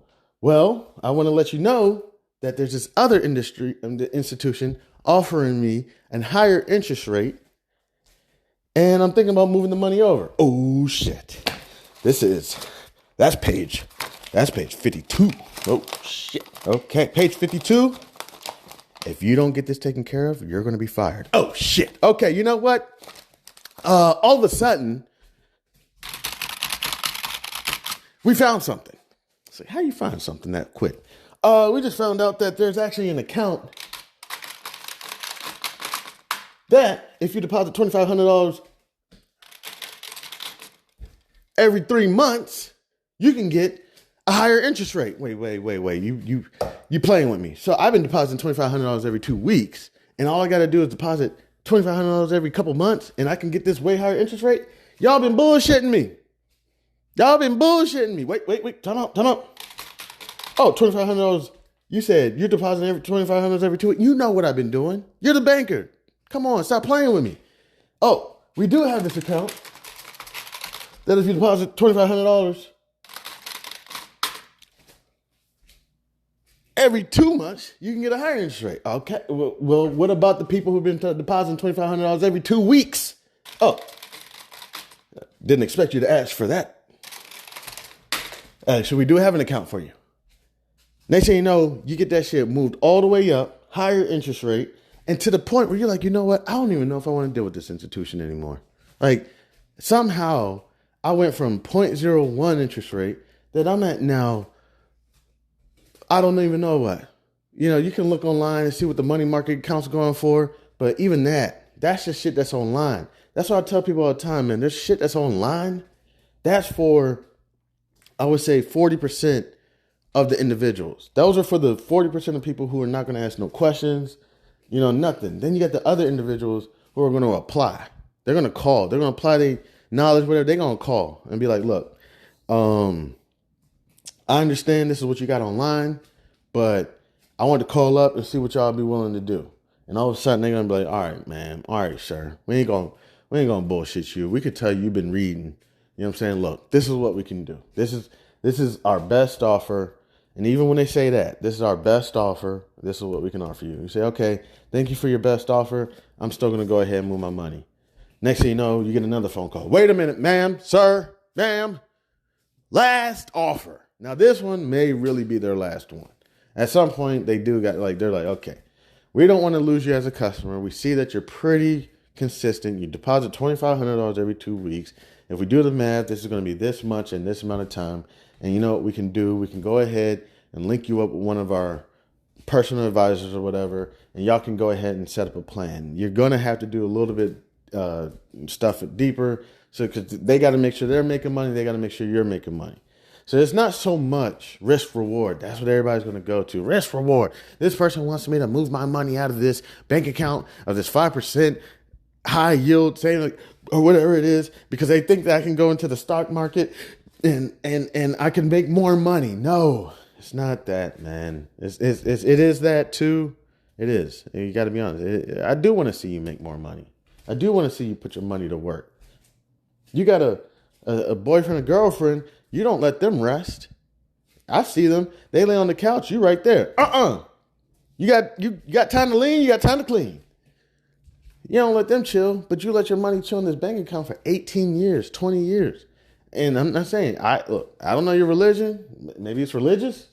Maybe it's just, maybe you got a plan. Maybe you got a pregnant spouse. You buying a house in the next 60 months, 120 months. I mean, you're working. So really, you just had this account for years on top of years on top of years and told yourself, I'm not into investing. That's not me. I don't want to do it. I don't want to risk my money. You're risking your money anyways. You're investing anyways. You just chose a different vehicle. You chose what they call a settlement account. Your savings account, whatever, settlement. Your investment vehicle is the settlement account. And your settlement account earns this much interest based on you lending your money to them because they have done their rule of 72 determining how long it's going to take for them to double your money. However, you're not supposed to even leave your money in that settlement account longer than a certain amount of period of time. So you may not even reach the rule of 72, but they say, okay, if they do, we may get this far, so we can give them this much interest. And it's like, well, give them a penny a month, give them $1 a month. That should be good enough. We don't know how long they're going to keep it in there. And then what happens? You keep it in there 14 years and you've had $50,000 in there, $26,000 in there, more than that, and they've doubled the money in those 14 years, doubled the money, and also went into maintenance fees, all types of fees, and have taken the money out. And now they're not even just doubling it, they're tripling it now. You go to the bank account and you're like, yo, what happened to my money? Based on these fees, and you weren't depositing any money to it. So we didn't hear from you for like 7 years. And their favorite thing to say, in my personal opinion, is, we sent you a letter. It's like, thank you. And then not to even mention, then the government gets involved through escheatment. Oh, and then your account went into escheatment, because once we don't hear from you for a while, we have to do something to your account. But you can go to your state council or whatever and try to work it out there, and it's over. And you're sitting there saying, yo, I have $40,000 in that account. And now I got to go to this escheatment court or whatever it's called. I don't even know, because my money supposedly got taken by the state because I didn't touch it for 7 years. It's a whole process, man. If you're not getting got by the robbers, you're getting got by the cops. I'm sorry to say it like that, but it's a whole system. And it's based on values of customers and stats. And I don't even know them all. I'm on the bottom of the totem pole. Seriously, dead ass. I just decided to pick this up as a passion. I'm not talented in this. You know what I'm saying? I'm just passionate about it, and I just like to take one step at a time. So it gets frustrating when you see, out of 330 million Americans, because I can't speak on foreign issues, 330 million individuals, let's say 60 million of them are investing. And when I say that, I'm including real estate, land, 401ks, stocks, bonds, ETFs, precious metals, whatever it is that people are invested in. I don't know, small businesses. I can't name them all. I'm not an expert. You got to go to YouTube and all that stuff to go talk to those experts. I'm just a regular Joe Schmo who occasionally likes to have a bev and likes to kick it and talk about economics and shit. Future value of money, present value of money, the time value of money, how much corn was not destroyed in a deluge in the Midwest, and how much that's going to affect the price of gasoline, and why are the bees dying off, and how that's going to affect the price of, I don't know, whatever bees contribute to us other than honey, but like, I don't know what else we use honey for, whatever, stuff like that. I just enjoy it. And I'm not saying I'm an expert. There's so many great experts out there that I enjoy trying to listen to myself. I'm not somebody who says, oh, I'm just the guru. No.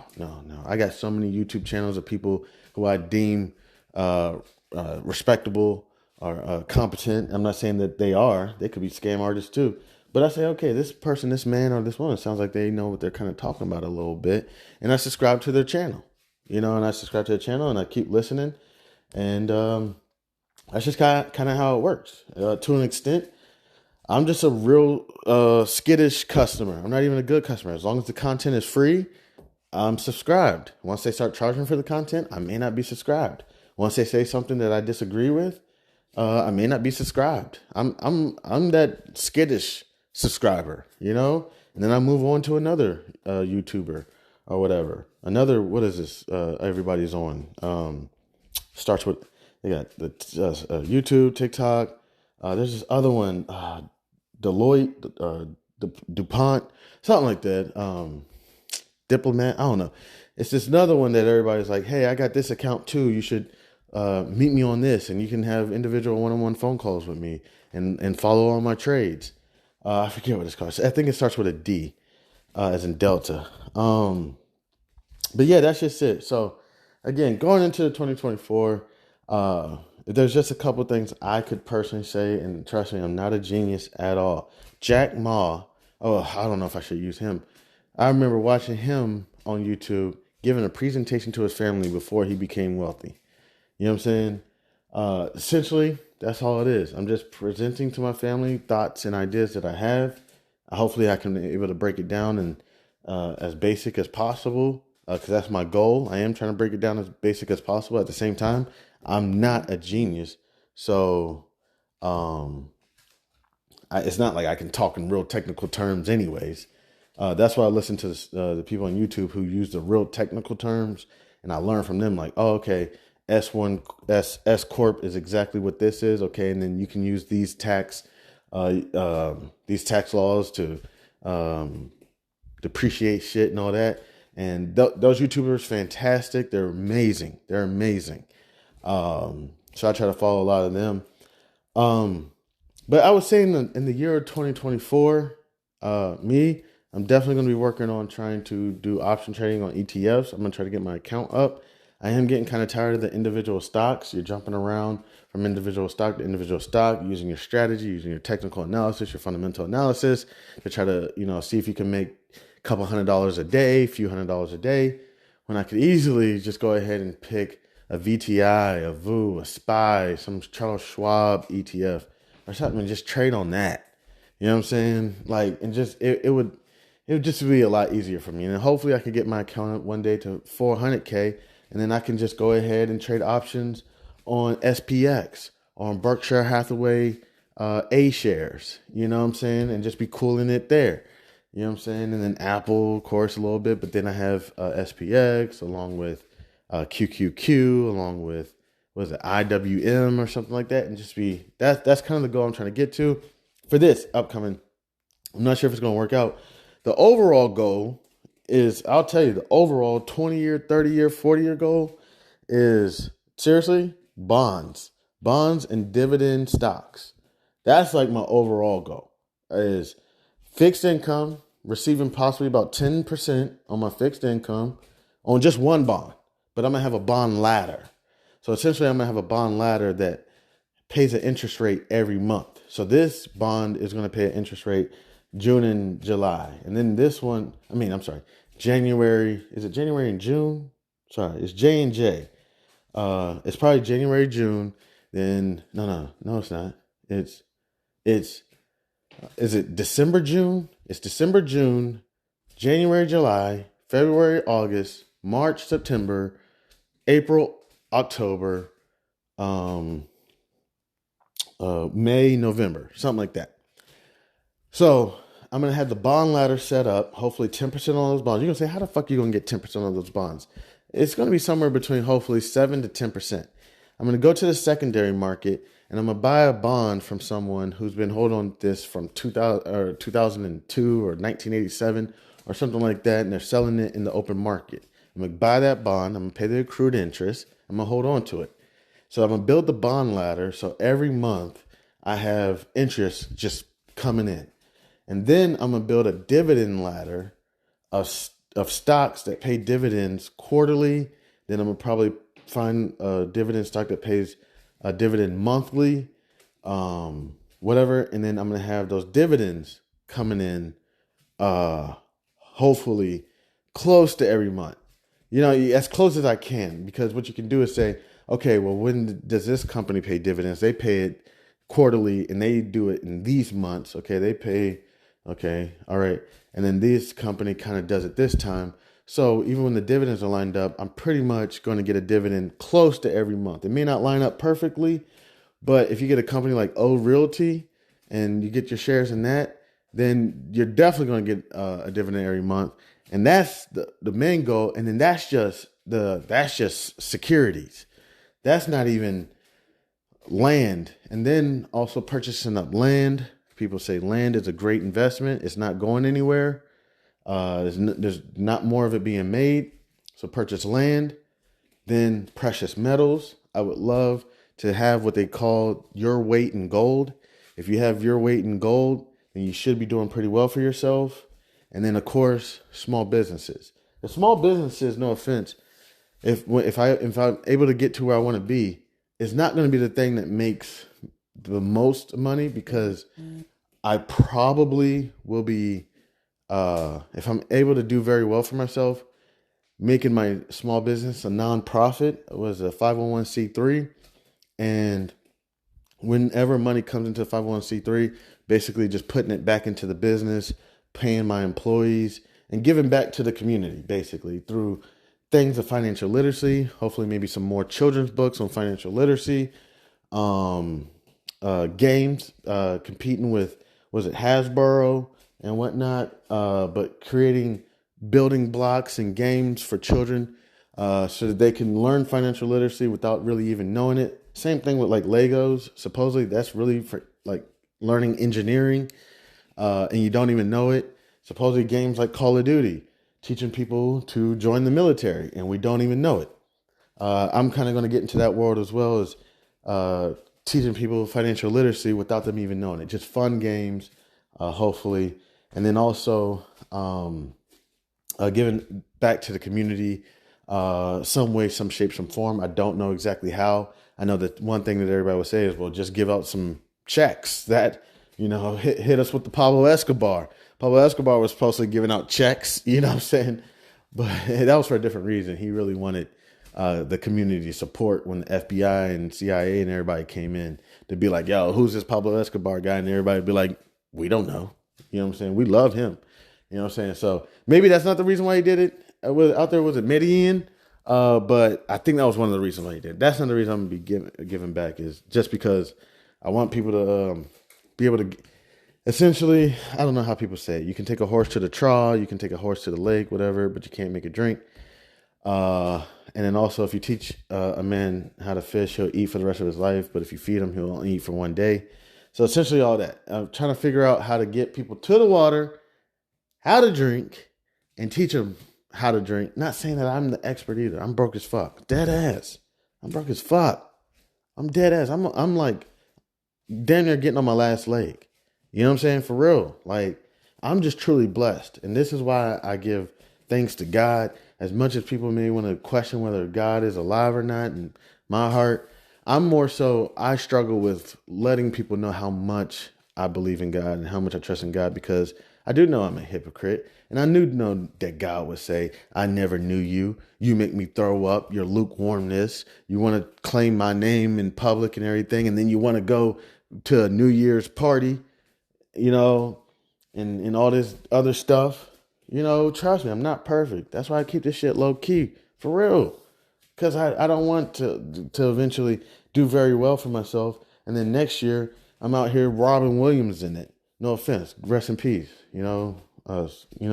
Because I just like, oh, I'm so excited to get to the mountaintop. But then when you get to the mountaintop, what you got? You got a bunch of people that you may have shitted on to get up there. And now you got to, and I'm not saying I'm shitting on people, but I'm pretty sure I've done some shit that's not perfect. I'm not perfect out here. You know what I'm saying? Like, and you got to deal with that. You know what I'm saying? And so I'm taking it gradually and slowly, and hopefully people can start to see the God in me, even the people I probably did wrong, and see that, my bad, I'm not perfect. And if there's any way that maybe we can, like, chill out and hang out and get a dinner. And I know I'm still maybe a scumbag in your eyes or a hypocrite or whatever, but maybe you can see I'm just out here trying just like everybody else or whatever. So I'm just taking my time, taking it slow. But I'm about to get up out of here before people start getting concerned about me. When people don't hear from me, I'm telling you, I don't got a lot of friends and family, but the few people, if they don't hear from me, they probably are like, oh man, I hope that he's not wrapped around a tree somewhere. And it's like, nah, I'm good. To be honest with you, I got home early. Dog, real quick, lastly, I said it earlier. Yo, I went out. Sweetheart, I went out. Yo, I parked my car. Soon as I step out of my car, I see this stream of liquid coming down to my foot. I look up. There's some guy up against the wall pissing. I said, okay, well, this is the way to start the evening. So I turn right. I get to a corner. Okay? And on this corner, all I can hear is rah, rah, rah, rah, rah, rah, rah, rah, rah, rah. It's two guys getting into it. This is a matter of 5 minutes, and then there's these beautiful women. I was like, oh my gosh, these women are gorgeous. And they're trying to break up this fight. Boobies popping out of everywhere, everything. I say, you know what?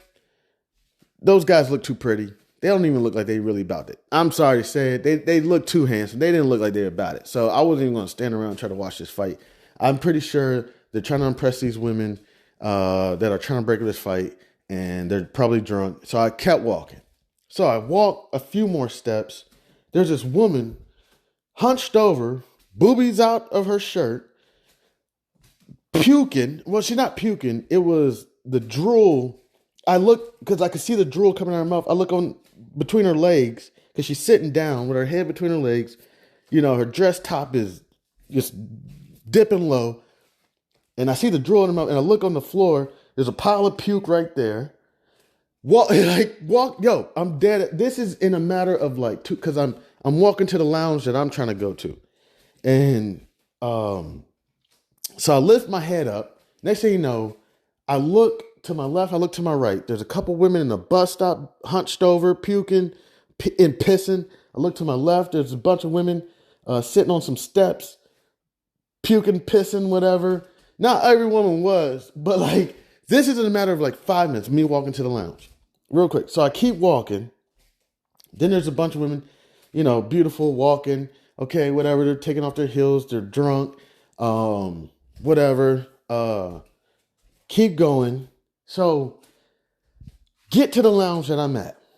All right, I'm at the lounge. Yo, I look to my right. I'm stepping in front of the lounge. I look to my right. There is feet. There's feet on the ground. And I'm like, what's going on? Because there was this guardrail in front of the body, and the guardrail had like flowers and whatnot. So I just see this foot.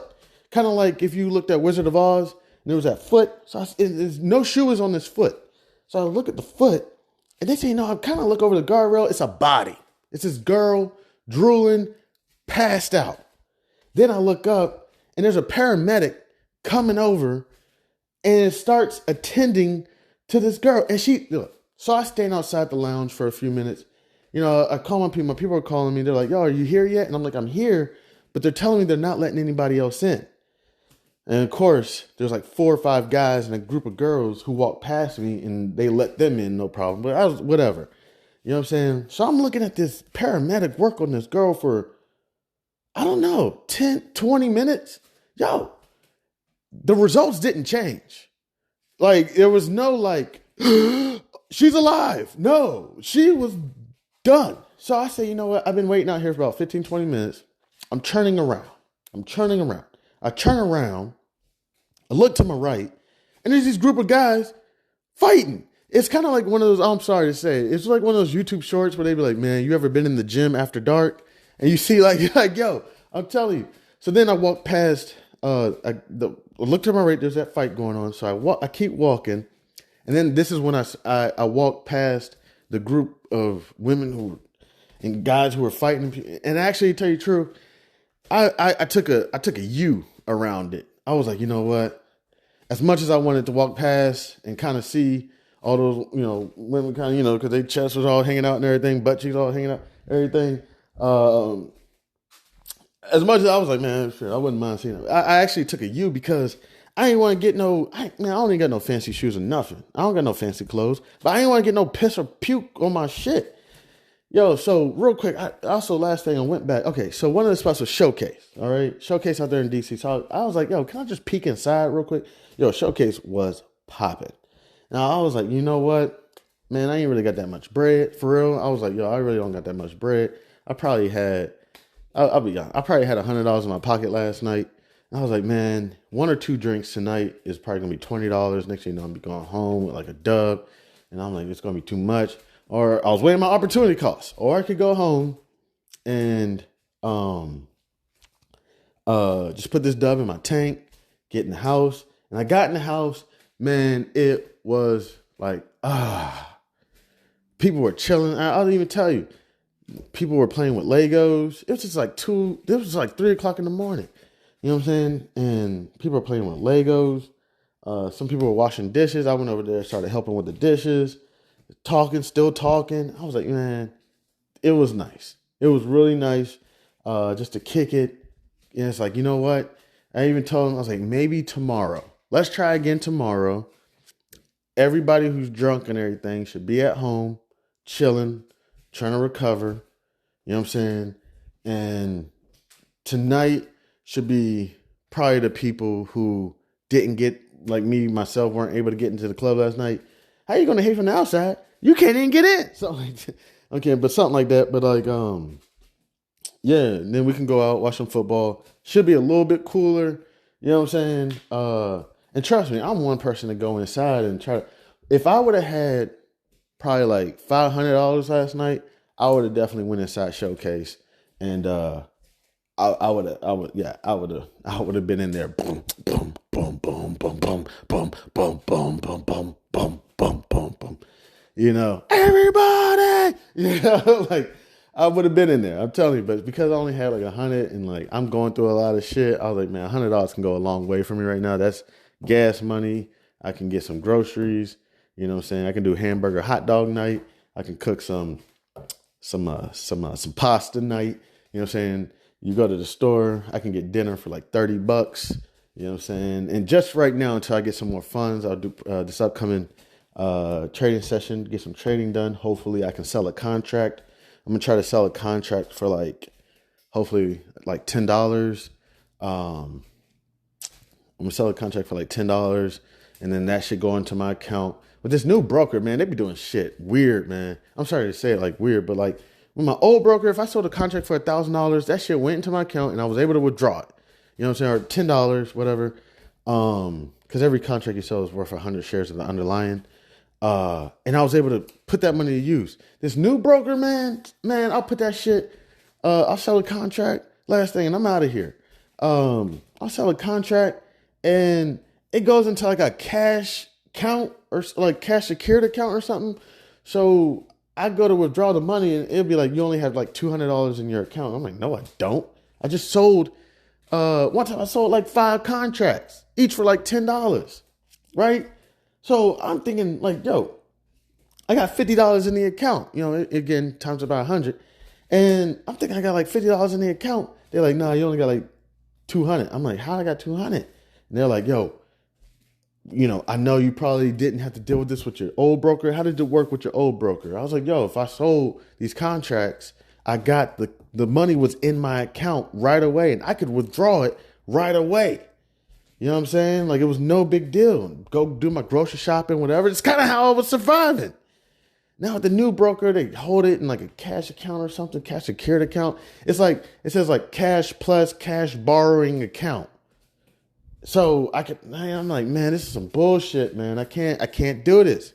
This is how you're going to make motherfuckers go to Robinhood or Webull or something. You know what I'm saying? Because they probably don't put you through all this.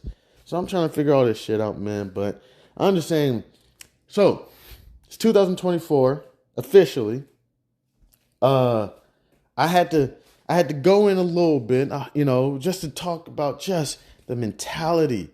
You know, they'll say pride before destruction, a haughty spirit before a fall. You know what I'm saying? If there's any way to not equivalate your IQ or your salary or your status or your occupation with financial literacy and understanding, I'm telling you, there's so many individuals out there that love the arrogant person. They love them. They're ready for them. And they're going to take advantage of them because they know they walk in, I'm a lawyer for this firm and I know everything about it. They're going to, oh, sorry, you should put your money in this. Because they're worried about the firm. They care about the firm. That's what they care about. And if you're willing to walk in, Mr. Pompous, arrogant asshole, and pretending that you know everything, they're going to work off of that. Okay, we got this sucker. We got him on the hook, or her on the hook. She came in, and if you come in, okay, another way I walk in real quick, and whenever I walk into an institution, I'm dead ass. Like, and I really probably, I don't know if I should say, I'm dead ass. Okay, I'm really broke now. But before, I wasn't really broke, but I was broke before then. You know what I'm saying? So then I started getting some money, a little bit of money, not much. I was doing pretty well for myself. I'm doing okay. You know, I'm doing okay right now. But because I was so broke before, you know, and I've never, look, I'm from the herbs, okay? I'm from what they call the boonies. You know what I'm saying? I'm out there in the trees. When I wake up in the morning, there's a deer in my backyard. There's a squirrel running up a tree, trying to catch a nut, you know, and I'm like, this, you know, I'll open up my window and I hear birds chirping, tweet, tweet, tweet, tweet, you know? So when, it's,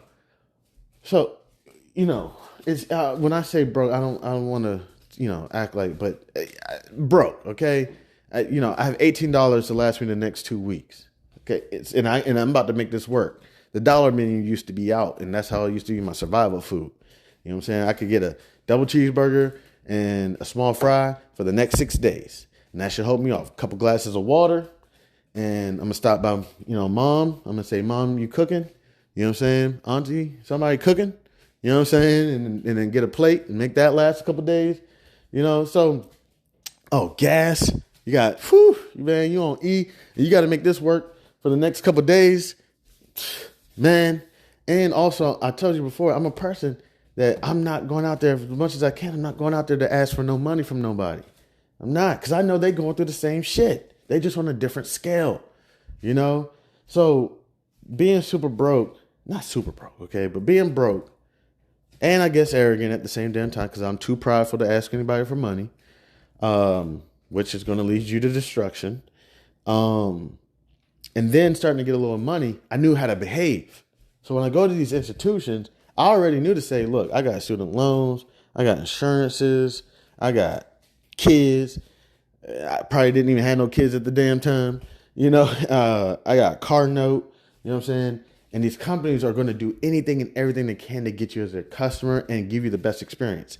As a person with probably bringing in only $50,000 to $60,000 a year, you probably will get a better service and better account than somebody bringing in $300,000 a year. Dead ass. I'm dead serious. And where does it come from? It's because they want your $10,000. They want it. You changed the dynamic of the relationship. That $300,000 person, they walked in. I know everything about finances, and I want this type of account, and you're going to do it like this. And they say, well, this is how they get you. I'm sorry, last thing. This is how they get you. Well, I'm not sure if you could afford that, sir. I'm not sure if you could afford that, ma'am. When I say they're going to get you on that hook, chicka. I can't afford what?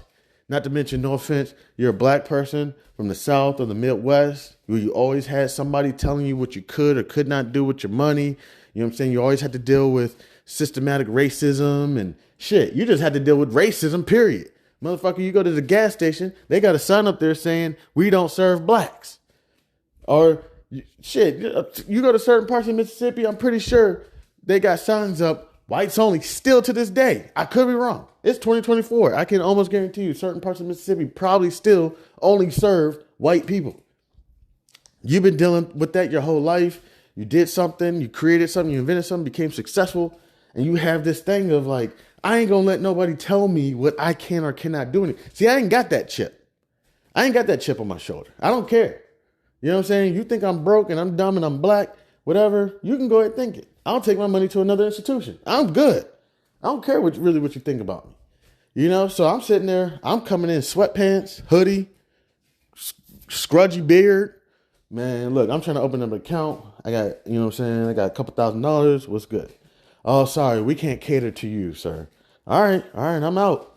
Well, wait. Well, what are you looking for? All right, man, I'm looking for an account. I'm trying to get I don't know, what's a good amount?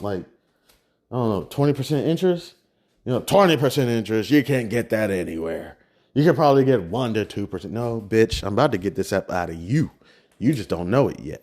And then you say, you know what? Look, it's all good. I'm about to just go ahead. Oh, and this is a scary part. You hear the couple to your right just getting got. Oh, yeah, we're going to open up this account and we're going to give you 3% interest. And they're like, yay. And you hear it and you're like, oh, and so you're sitting at your desk. You've been sitting there for hours. They brought you a cup of coffee and all you're doing is bringing in $2,500. They don't know it yet. You about to bring in like $10K, $25,000, $50,000. They don't know it yet. You just you got to work this real quick. So you sitting there, drinking coffee. They brought you donuts. Oh, and then they brought the beautiful woman out. Ooh, this is when they want your money. Okay. When they bring out Tasha or Rachel, well, this is when, because they start you off with Todd. Todd, he got the baggy suit on. Cool guy, cool as hell. Graduated from an HBCU, Bowie State, something. Cool ass dude. You know what I'm saying? Todd's just a cool ass dude. Drives a Toyota Corolla. He's 6'6", drives a Toyota Corolla. You know, it's almost kind of funny watching him get out of his car every day. You know, and he's a real cool dude. You know what I'm saying? And you know, he's like, hey, you know, I'm sorry, there's really nothing we can do for you, but wait a minute, let me see what I can do for you. He goes back, you know what I'm saying, and they bring out Mark or Sanchez. You know, real cool dude, but this guy's a little bit more of a reptile. You know what I'm saying? You can see it in his skin, like he golfs all day. A little bit more of a reptile. Then you get past Mark or Sanchez or you're not even at Chad yet. Chad hasn't even came out yet. Chad will come out after Rachel or whatever. All right, so Mark Sanchez or whoever it is, they're not able to get the job done. All right, they said, you know what? I said, man, I got student loans, I got insurance. I can't. Hey, look, I'm not going to be able to just put $2,500 into your institution and only be getting 0.01%. I'm sorry, I can't do this. I got children, I got insurance, I got student loans, I got a home. Look, man, I'm about to just go down the street to West Banco or something, and they said they got, you know, they said they got 50. There's accounts there with high interest. I don't know. I can't do this.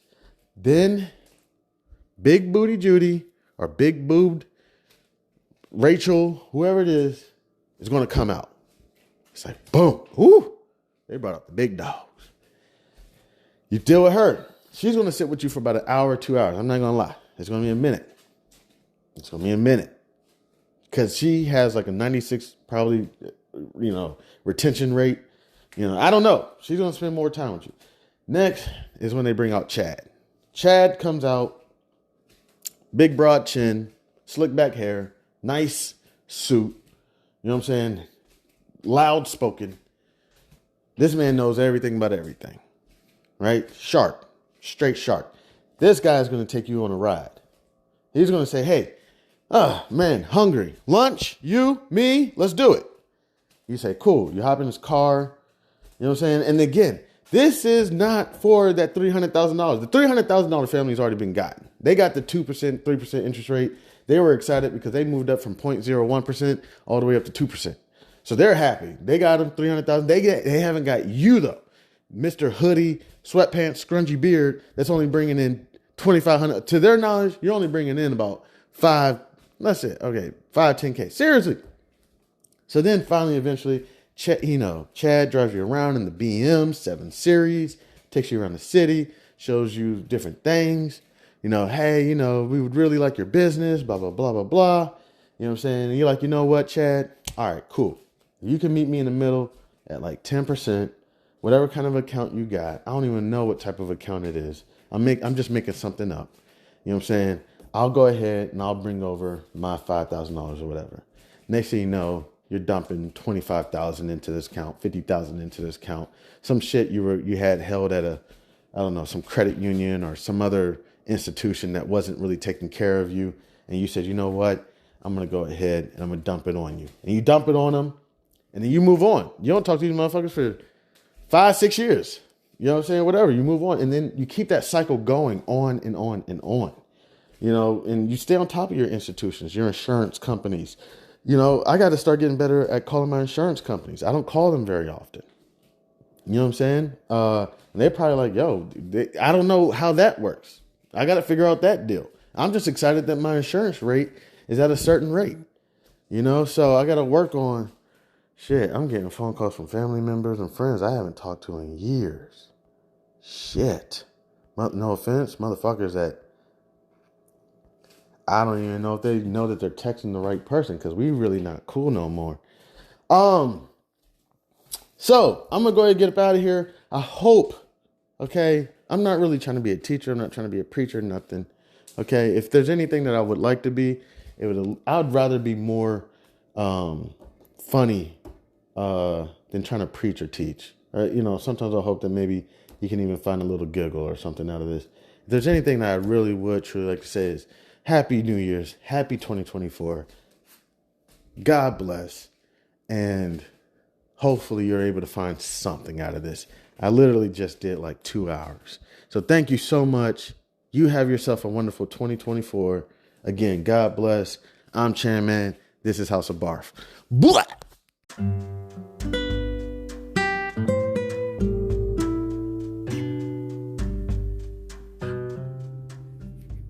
I am thrilled to introduce you to an exciting new storybook journey that I believe will capture your imagination. Allow me to present Langston Mankson's Kool-Aid Stand Adventure, a compelling short story that promises to transport you to a world of interest, excitement, and learning. The title of the book is Langston Mankson's Kool-Aid Stand Adventure by Chandler Hayes. In a world of colorful imagination and captivating stories, a new children's book has emerged to empower our young minds with crucial life lessons, life skills, and financial literacy. Langston Mankson's Kool-Aid Stand Adventure is a cheering short story written by a talented Black author who understands the importance of equipping our youth in the early stages of life with the tools they need to navigate the realm of money, savings, and smart choices. Meet Langston Mankson and his imaginary best friend, Zonky, a pink elephant, two curious souls who embark on an adventure around the vibrant landscape of Wichita, Kansas, where Langston Mankson sets out to accomplish multiple goals and is met with obstacles that he must overcome. Langston Mankson and Zonky discover valuable lessons of talking about finances in the home in order to gain knowledge. Langston Mankson, with a little bit of confidence, the guidance of supportive parents, the help of community members like Mr. Tiller, and his imaginary best friend Zonky, Langston Mankson learns about the value of money and how to save, the importance of making thoughtful spending decisions, the significance of thinking outside the box when met with challenges with money, and the joys of sharing with others. Through relatable experiences and engaging storytelling, young readers are introduced to the fundamental concepts of money, such as earning, saving, and spending responsibly. Langston Mankson set savings goals, teaching children the importance of planning for future needs and dreams. The book celebrates diversity and the different perspectives on money, shedding light on its role in different people's lives. The characters' interactions emphasize the joys of serving others, the gift of sharing, and making a positive impact in their community. The pages of Langston Mankson's Kool-Aid Stand Adventure come to life with vibrant illustrations. The colorful and imaginative visuals not only captivate young readers, but also enhance their understanding of complex financial concepts. Langston Mankson's Kool-Aid Stand Adventure is coming soon to bookstores and online realtors. It is a must-have addition to any child's library, fostering essential life skills while sparking the joy of reading. Empower the young minds in your life with the gift of financial literacy and imagination. Join Langston Mankson, Zonky, family, and friends on their extraordinary journey of running a drink stand to set them on the path of a brighter future. Your opinion means a great deal to me. I would be honored if you would consider exploring Langston Mankson's Kool-Aid Stand Adventure and sharing your thoughts. Your feedback could play an invaluable role in shaping the future of this project. If you have any questions, comments, or would like to discuss the book further, please don't hesitate to reach out to me. Your support in spreading the word about Langston Mankson's Kool-Aid Stand Adventure would mean the world to me, and I deeply appreciate your consideration. I am a passionate advocate for financial literacy. Me, Chandler Hayes, and am excited to join the community of storytellers. With a background in finances, I am driven to inspire children to embark on their own adventures of learning and discovery through the power of literature. Langston Mankson's Kool-Aid Stand Adventure is a heartfelt endeavor to promote financial literacy in a fun and accessible way. As a Black author, I'm committed to providing children of all backgrounds with the tools for success, and I am proud to contribute to a more financially informed generation. Thank you for taking the time to explore this advertisement, and I look forward to the possibility of sharing this extraordinary literature adventure with you. Please feel free to contact me. You can reach me at the email c287gph@gmail.com. All right. Thank you. Warmest regards. Have a great day. God bless.